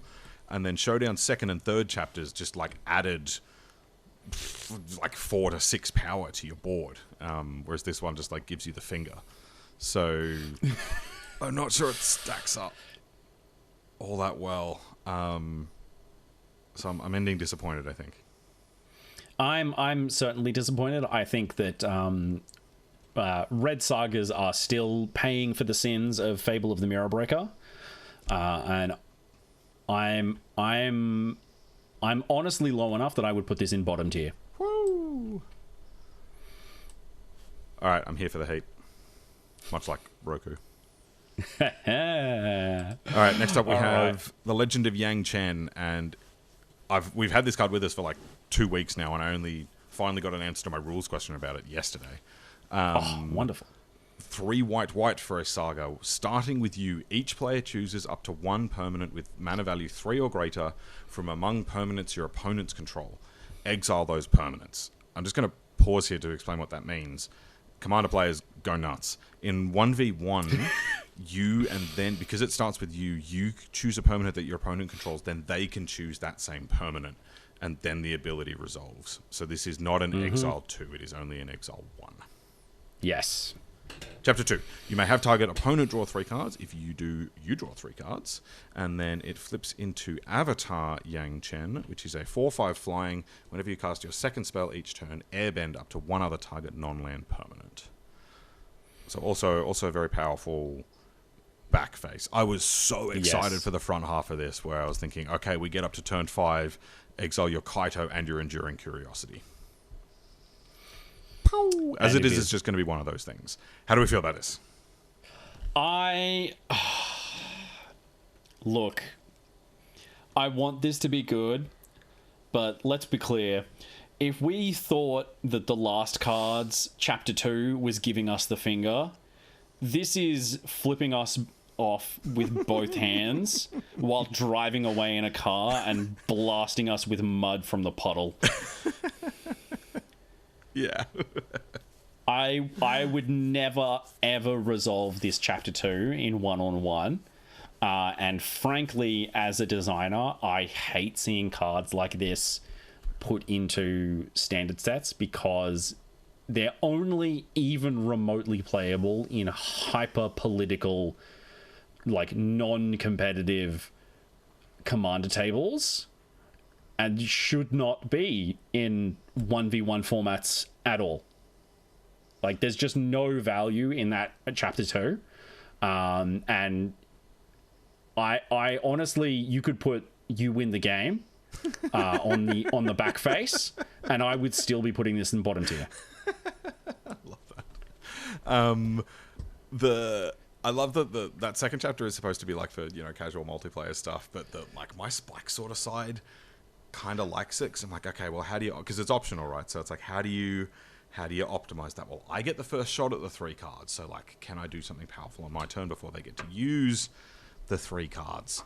And then the general thing with these sort of effects is you want to do it when you are behind, because if you're ahead, the cards that your opponent gets can catch them up, but they might not necessarily pull you further ahead. There's like all these like cool strategic things to think about. Coming back to the rest of the card, the thing it most resembles is Elspeth Conquers Death from Theros Beyond Death, which saw a lot of standard play.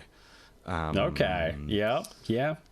But ECD also reanimated something rather than everybody draws 3. And I think this is probably the most important thing. It was in a format with Yorion.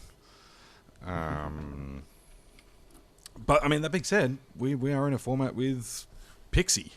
So do we want to go 5 mana, exile your thing, Pixie, pick it up again? If this could exile anything, I'd be interested. But the fact that it only hits 3 or greater, which a lot of decks don't even play, Yeah. probably shunts this off. So, hey, look, go off. You can let go of your mouse. I give you permission.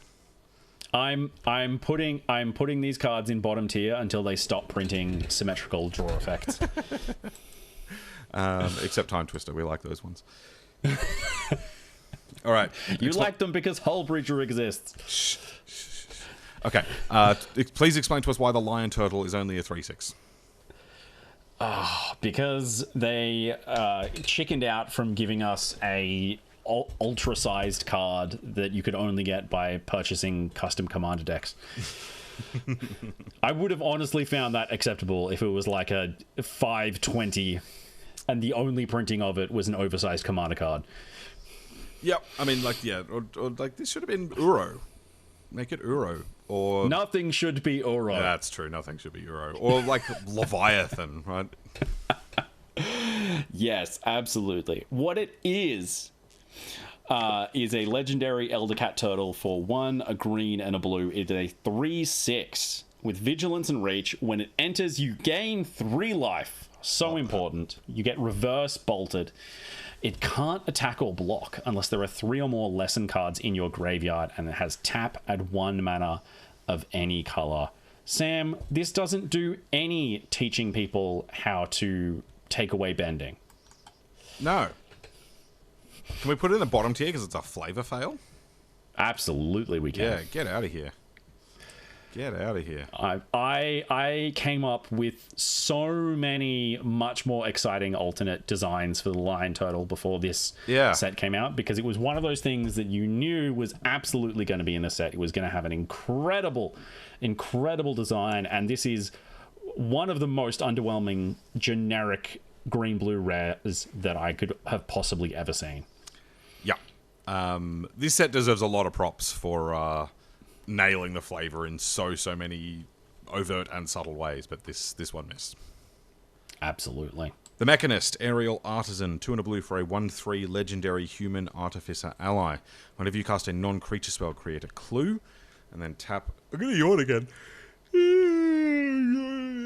Don't edit that out. Until end of turn, target artifact token you control becomes a 3/1 construct artifact creature with flying. Is this it? I want to love this guy so much, but he doesn't generate the token on ETB, which is just, it's so rough. Like, I can see that I want to play him with my Case of the Filched Falcon. You know, there's so many decks that I would want to love this at. Almost everything that I would want to be pointing him at is a token already. He just costs 1 too many mana to be entering and being just a 1/3. Yeah, I agree. I echo all of that precisely. We've had some cards like this in the past. Psy Master Thopterist comes to mind, makes Thopters instead of clues. And a lot of the time those cards are designed to like spread your threats across the board, instead of like having a few hyper-focused ones in these artifact decks that people can pick off. Whereas this one is like, I'm going to keep making a 3/1 flyer and attacking you, a 3/1 flyer and attacking you. I could see it, but I think I'm with you overall. I think I want to live in the world where this is good. Yeah, absolutely. All right. The Last Saga. The Rise of Sozin. The least good Star Wars movie. 4 and 2 black for Black Saga. Chapter 1, destroy all creatures. We love a blood on the snow. That's a lovely line of text. Chapter 2, choose a card name, search target opponent's graveyard, hand, and library for up to 4 cards with that name and exile them. Then that player shuffles. You can take basic lands with this, although unfortunately it does limit you. Chapter 3, flip it into, hang on a second, I have to get this one up. Wait, let's see if it's there. Nope. Read me the backside of this card. We have Sam. Firelord Sozin, which is a... Because apparently Scryfall's dead. Which is a 5/5 menace firebending 3. Whenever Firelord Sozin deals combat damage to a player, you may pay X. When you do, put any number of target creature cards... I'm going to run here again. Oh my gosh. I'm so sorry. When you do, put any number of target creature cards with total mana value X or less from that player's graveyard onto the battlefield under your control. Seems like a pretty useful thing to have after a Wrath. Absolutely. How do you feel about this overall? I think this is good. I don't know that there's currently a deck that really wants it. But it is also the kind of card that I turn around and I go, this also might just handle like holding up a deck by itself. A big 6 mana Wrath, like 6 mana Wrath sounds bad when you're comparing it to, you know, your split ups and your Day of Judgments. But they are quite useful cards. If you can get the information to make the Chapter 2 a meaningful, like, stripping from an opponent's hand, then you've got, like, we're really off to the races. But I just don't know if the deck really exists. Yeah, I'm not sure what the home is with one exception.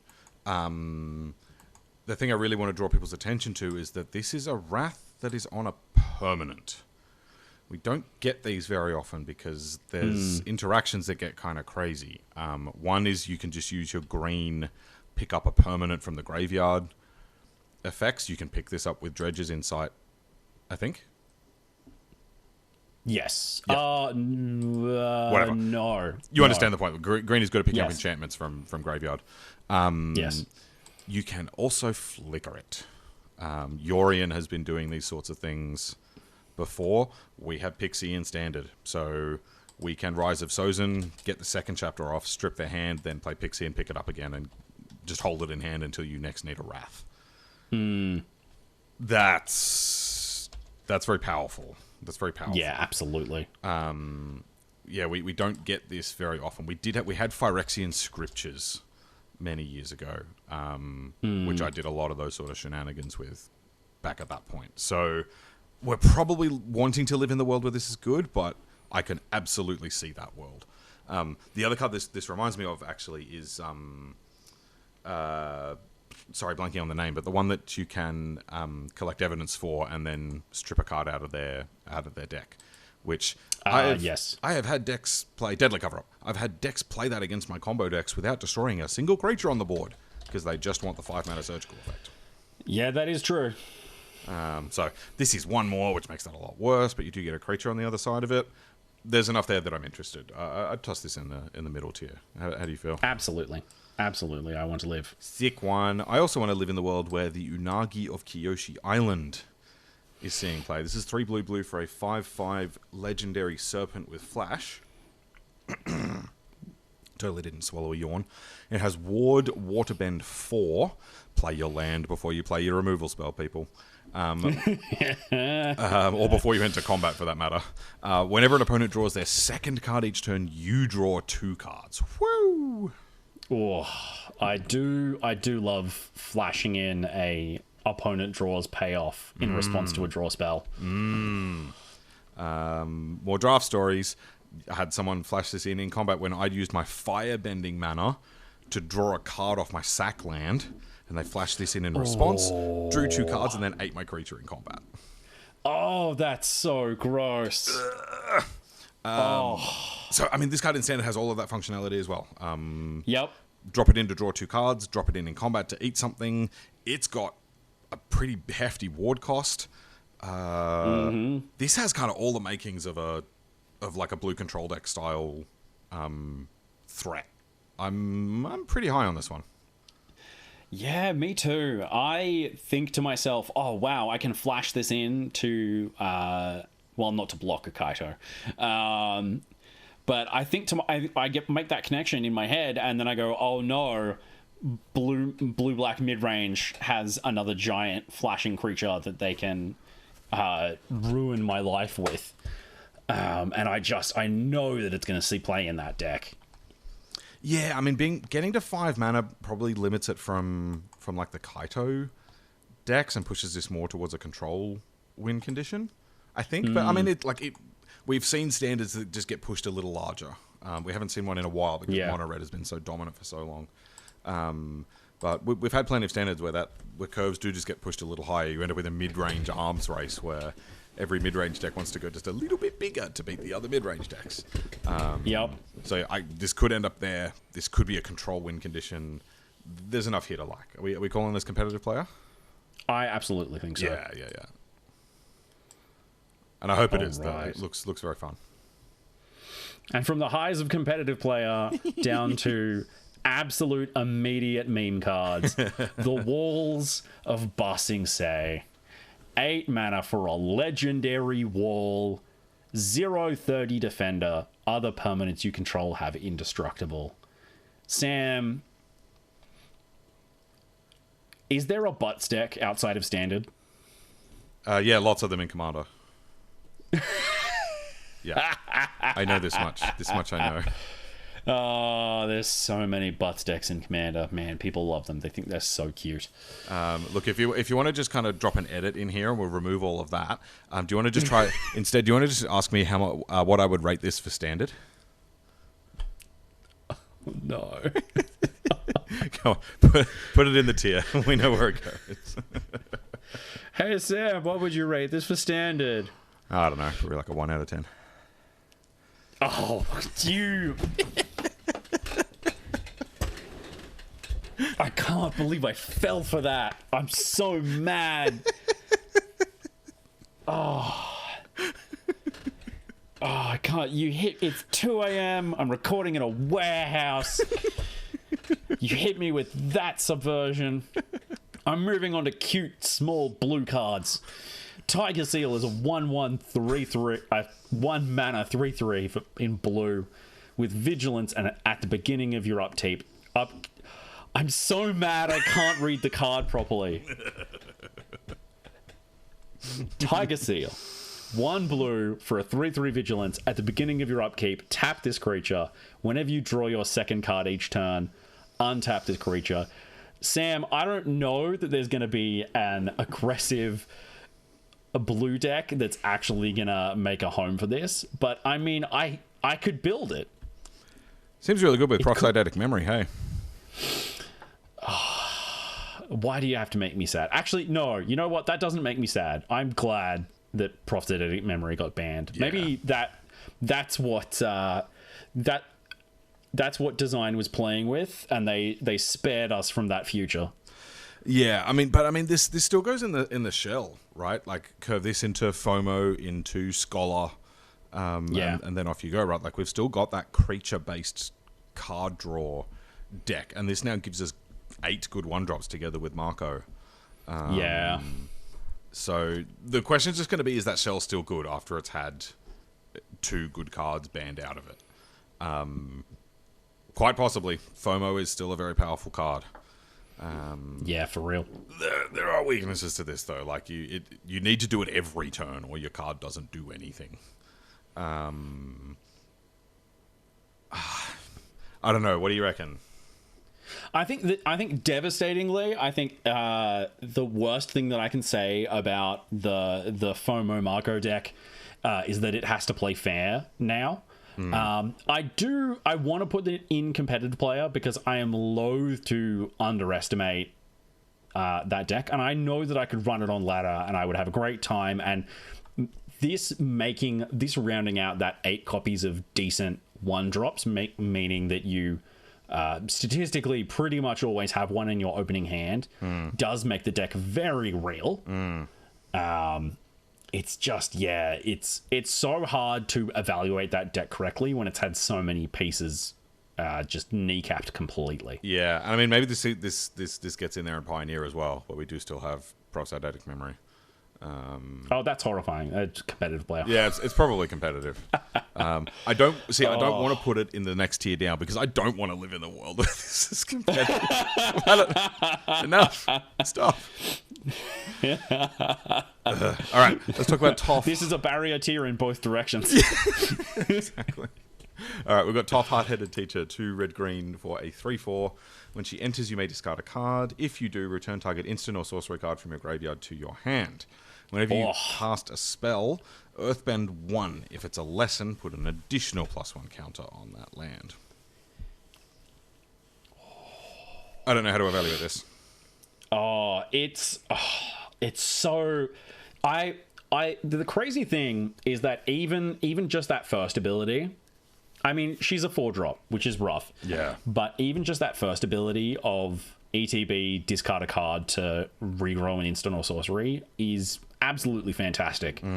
Ramping into her with any of the lessons and then just replaying one of the ramp lessons sounds like an absolutely fantastic time. Sure. Especially if that then comes with a 2/2. It's... The struggle is that I say all of that. I say she would be great in that deck. I don't think that deck needs her, is the real problem. You know, we're talking about the Earth King. We're talking about Lumbering World Wagon. You know, the kind of thing that we're looking at including is the Green Legend Saga. I feel like Toph is not the best thing to ramp into. She's honestly more of a speed bump in that deck. Yeah. And I would honestly put her more in the I want to live tier. Yes. If there weren't better cards for the deck, she would absolutely be like have a home there. And it is just a matter of just better things have been printed. I agree. I echo all of that. Other Toph. Shall we look at the other Toph is Season 3 Toph by the looks of it. Toph the First Metal Bender is 1 red, green, white. Non-token, a human warrior ally, 3/3. Non-token artifacts you control are lands in addition to their other types. And at the beginning of your end step, Earthbend 2. Sam, tell me about the horrible, horrible design mistakes that occur with turning all non-token artifacts you control into lands. I don't know what we're doing with it, but that's a scary line of text. Isn't it? What's crazy is that I'm so desensitized to insane earthbending things that this honestly doesn't even register to me. I am so used to looking at things that are looping all sorts of crazy stuff. I know that I've seen people talking about looping crazy artifacts that sacrifice themselves for all sorts of effects by like earthbending the artifacts now that they're lands. But that, to me, that's just felt like weird commandery nonsense. Once again, just something that you could be doing a better, more aggressive strategy than, hey, look at this weird thing I did with Toph. Yeah, I don't know the powerful thing that we do with her. There's potential there, but I'm inclined to think this is a commander card. Yeah, for sure. It's so rough. I do at least feel better about the fact that we're getting a textless version of her because she's much easier to remember. Hey, look, we got textless cryptic command back in the day. I'm desensitized. Speaking of desensitized, Ty Lead Chi Blocker.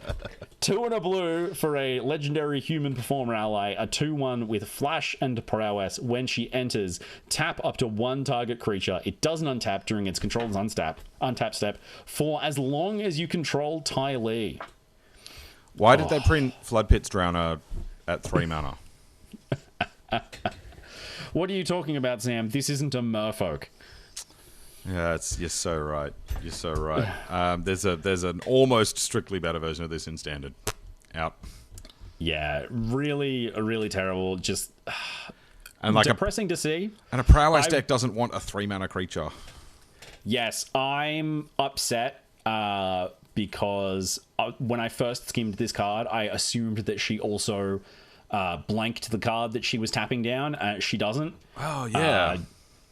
Yeah, see? Like, you know anything about the show and you just assume that the creature's tapped down and, also it can't do its stuff. No, It just continues to have all of its abilities. I think this goes in Flavor Veil down the bottom there. Absolutely. Very disappointing. Get out of here. Banger alert. United Front, X White White. Sorcery, create X 1/1 white ally creature tokens, then put a +1/+1 counter on each creature you control. Holy moly. I'm going to lose to this so many times in Limited. God, I'm going to lose to this in Limited. God damn. Oh, Imperial Oath, how I didn't miss you. Yeah. Yeah. But this seems crazy good and constructed as well. Yeah, absolutely. The fact that you could just play this for X equals 0 in a lot of spots and be happy. Yeah. We're talking white aggressive deck, white tokens deck, any of that sort of thing. Auto include this. This seems fantastic. And we've seen these sort of cards see play in control decks from time to time, but they have to be instants. Yes. So I do kind of like come that with a wrath. Yeah, right. Yeah, martial coup sort of thing. So I think we're probably sticking with white creature decks, but man, this makes a lot of power and toughness. It's a fantastic way to rebuild after a sweeper. Yeah.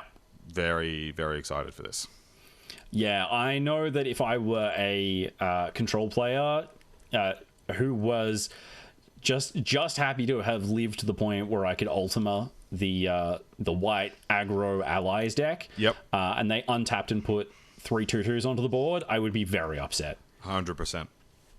Yeah, that's a really tough thing for a control deck to deal with. Yeah. So yeah, going to be a very very prevalent competitive player. Yeah, absolutely. All right. You might be getting the best card in the set. Wan Shitong Librarian. X and 2 blue for a legendary bird spirit. 1/1 flash flying vigilance. When it enters, put X +1/+1 counters on him. Then draw half X cards rounded down. Oh, it's a goose. So lovely. Whenever an opponent searches their library, put a +1/+1 counter on Wan Shitong. And draw a card. Ugh. Alright, let's talk about this. This is probably the most hyped card in the set. For unbelievable. Yeah. So I've actually played against this a couple of times already. Because it was I played in an Australian 7-point Highlander tournament on the weekend where this was legal. Which is probably like kind of similar to Legacy in terms of power level. It was very, very impressive. Better than I thought it would be. Any format with fetch lands are going to trigger this thing all the time. Any deck that... any format where tutors are very prevalent. Do people play tutors in Commander? I'm not sure. Maybe they play tutors in Commander. They have to be told not to. Yeah, so there's a lot to like in terms of that last ability. But just the card overall is very, very similar to Hydroid Krasis. And Krasis was the defining card of its standard era. So we can play this kind of quasi-fair. I'm interested in a kind of very much like a Guilds of Ravnica style Sultai mid-range deck with Wan Shitong. I'm interested in this as a control win condition. This might be the thing that ends up bumping out Unagi, is that this is just better. Or play them both. Yeah. Very versatile, very flexible. Draws cards. This is great. This is really, really good. Yeah, absolutely. I was never going to put this below Design Mistake. This is a card that absolutely is going to hose standard, and it's only going to do better the larger the formats get, which is absolutely terrifying. You never want to design a card like that unless you want to sell booster packs, which I suppose WotC does. Yep. So I'll be curious to see if it meets the hype. Like before this weekend, I was thinking, it seems good, but maybe we're going a little too hard. I don't know. We'll see. Card's very good. Wartime Protesters is less good. This is a 3 and a red 4/4 haste human rebel ally. Whenever another ally you control enters, put it in the allies tier. Yep. Put a +1/+1 counter on that creature and it gains haste until end of turn. Hey, I'm a fan of whenever an ally enters, put it in the allies. Put it in the allies tier. Waterbender Ascension. We're finally at our last Ascension. 1 and a blue for an enchantment. Whenever a creature you control deals combat damage to a player, put a quest counter on this enchantment. Then, if it has 4 or more quest counters on it, draw a card. Waterbend 4, target creature can't be blocked this turn. Sam, This feels like the most underwhelming Ascension possibly ever printed. Yeah, ever printed? What the heck is this? I'd like to work really, really hard to get a worse version of Enduring Curiosity.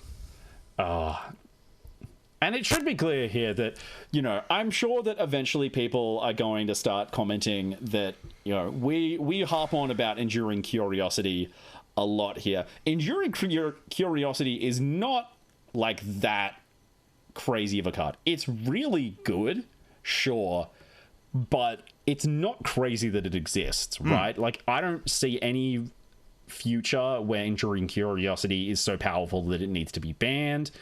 I think there's plenty of design space between Enduring Curiosity and whatever the hell this is.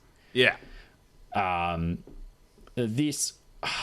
We don't need every blue draw spell to compete with Enduring Curiosity.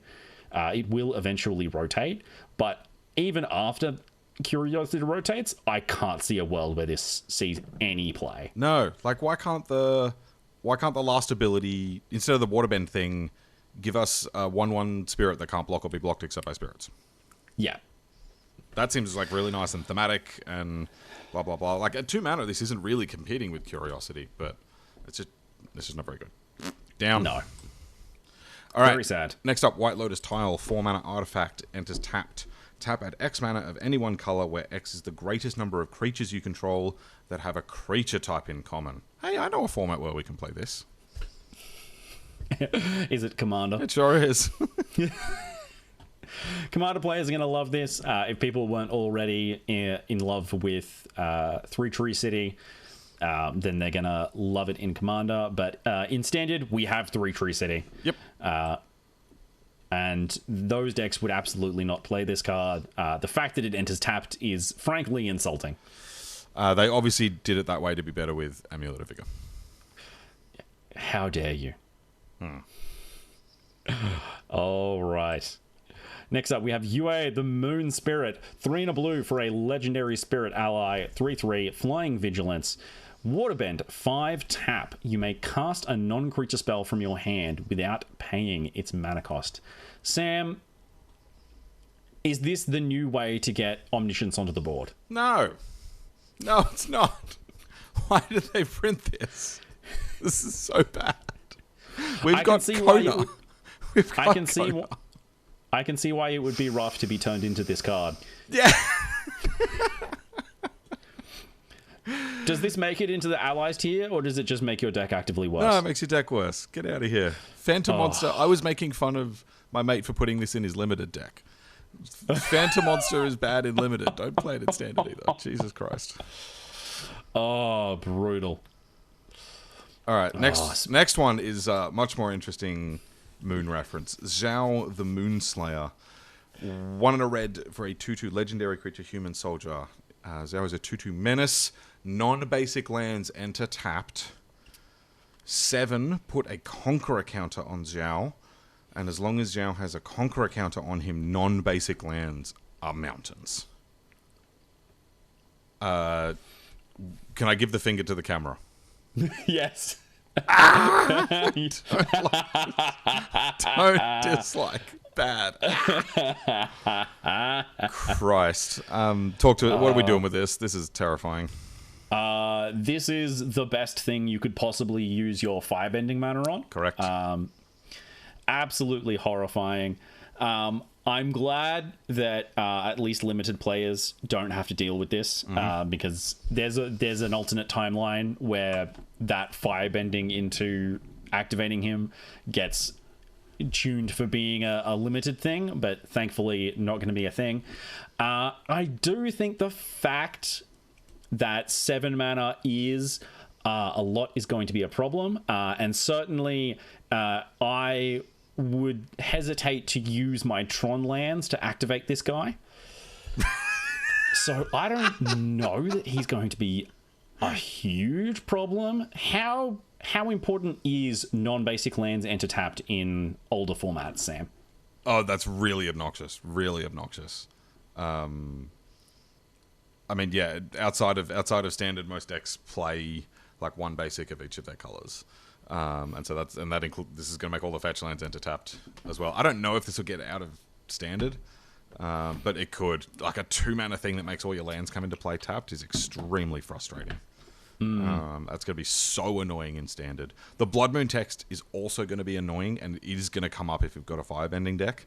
And I am scared of that. But honestly, just the 2/2 menace that's going to disrupt you. It's basically just going to put you off curve by a turn if you can't get rid of it. And like we don't have great 1-mana removal in standard, so it's very possible that this comes in, prevents your second land from coming in untapped, and then you can't remove it till turn 3. This is the sort of card that just puts enough disruption on the opponent that the aggro player can get a win. I'm very, very scared of this. This is going to be a real pain in the neck, and like depending on how the format shakes out, could be the sort of thing that pushes decks towards playing more basics. You know, if you're tossing up between a 2 or a 3 color build of a certain deck, maybe push towards the 2 color option. I don't know. Maybe I'm overstating this. Maybe I'm freaking out because I've lost to this sort of card a lot in the past. The nearest comparison is 3-mana Thalia, which does the same thing. Non-basic lands enter tap. She was a 3/2 first strike for 3. So this coming down a turn earlier, well, it's terrifying. I think this will be. I think the case of casting this on turn 2 on the play really seems backbreaking, and I would not want to put this below competitive player. 100%. Yeah, this looks very scary. All right, and our final card for the evening, Zuko Conflicted, our Season 2 Zuko. Red and a black for a 2/3. Legendary human rogue. At the beginning of your first main phase, choose one that hasn't been chosen and you lose 2 life. Draw a card, put a +1/+1 counter on Zuko, add red, and exile him, return him to the battlefield under an opponent's control. Oh, I love the flavor of this card. Sam, yes. Is it competitive? Yeah, so I think the main thing that you want to do with this is you want to pair it with Iroh T-Master, and then every turn you and your opponent just swap Irohs and Zukos.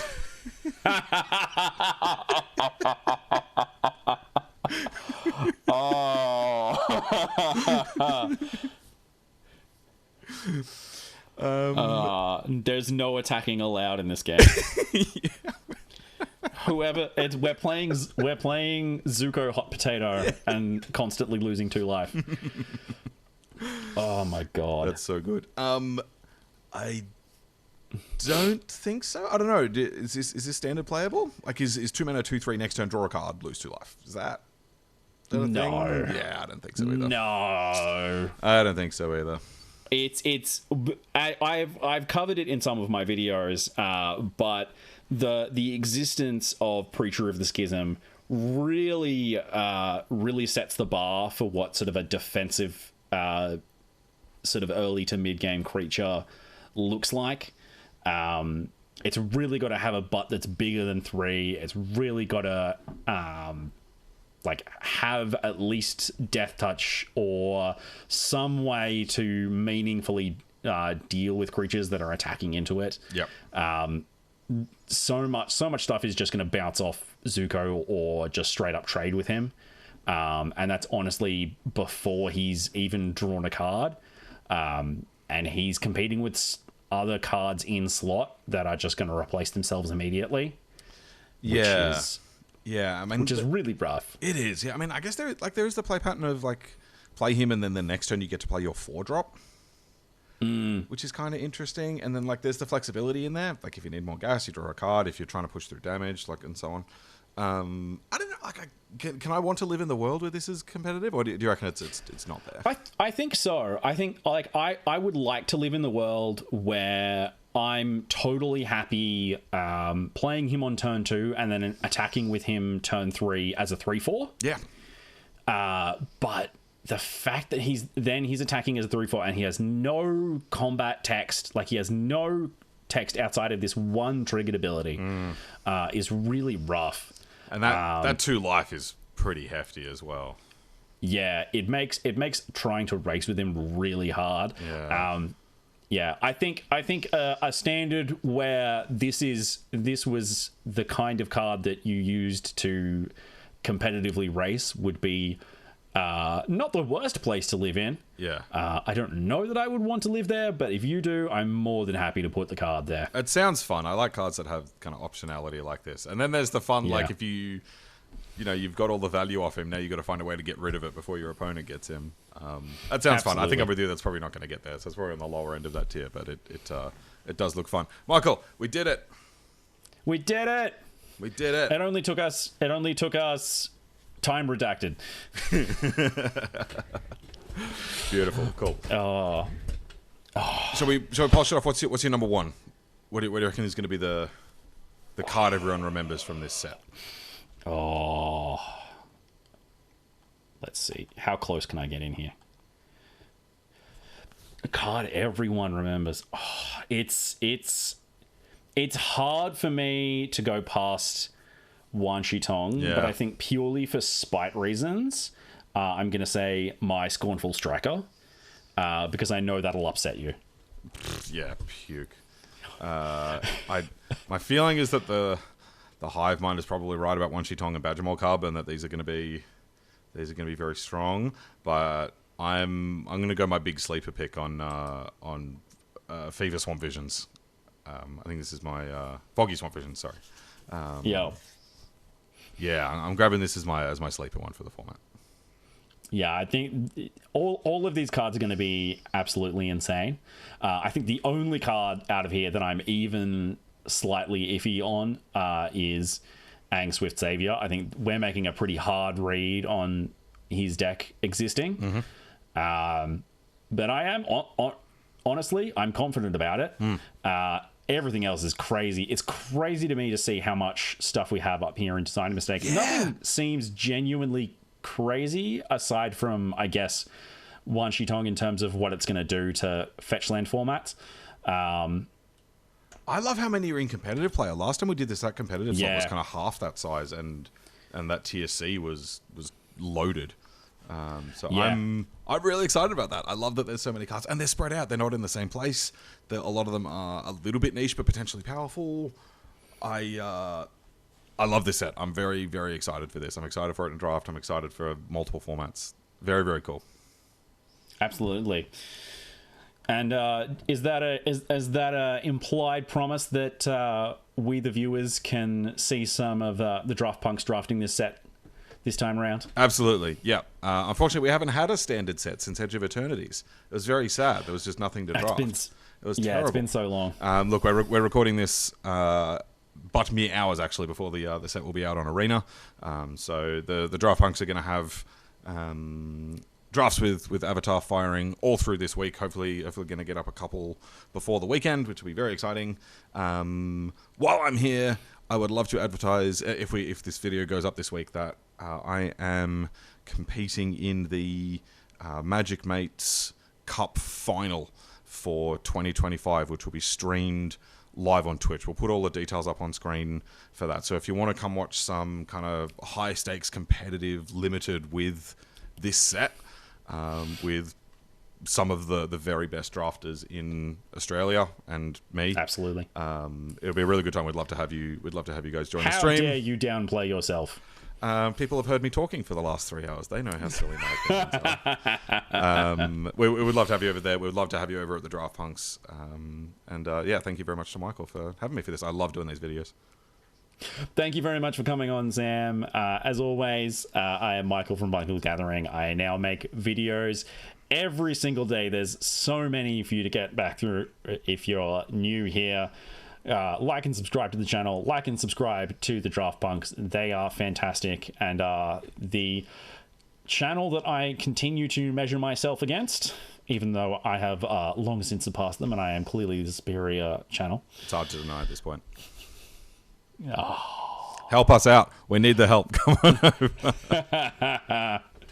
No, these guys make much better long form content than I do. They also do formats other than draft. They do jank punks. They do standard, modern, pioneer punks. I'm in a legacy cube video with these guys.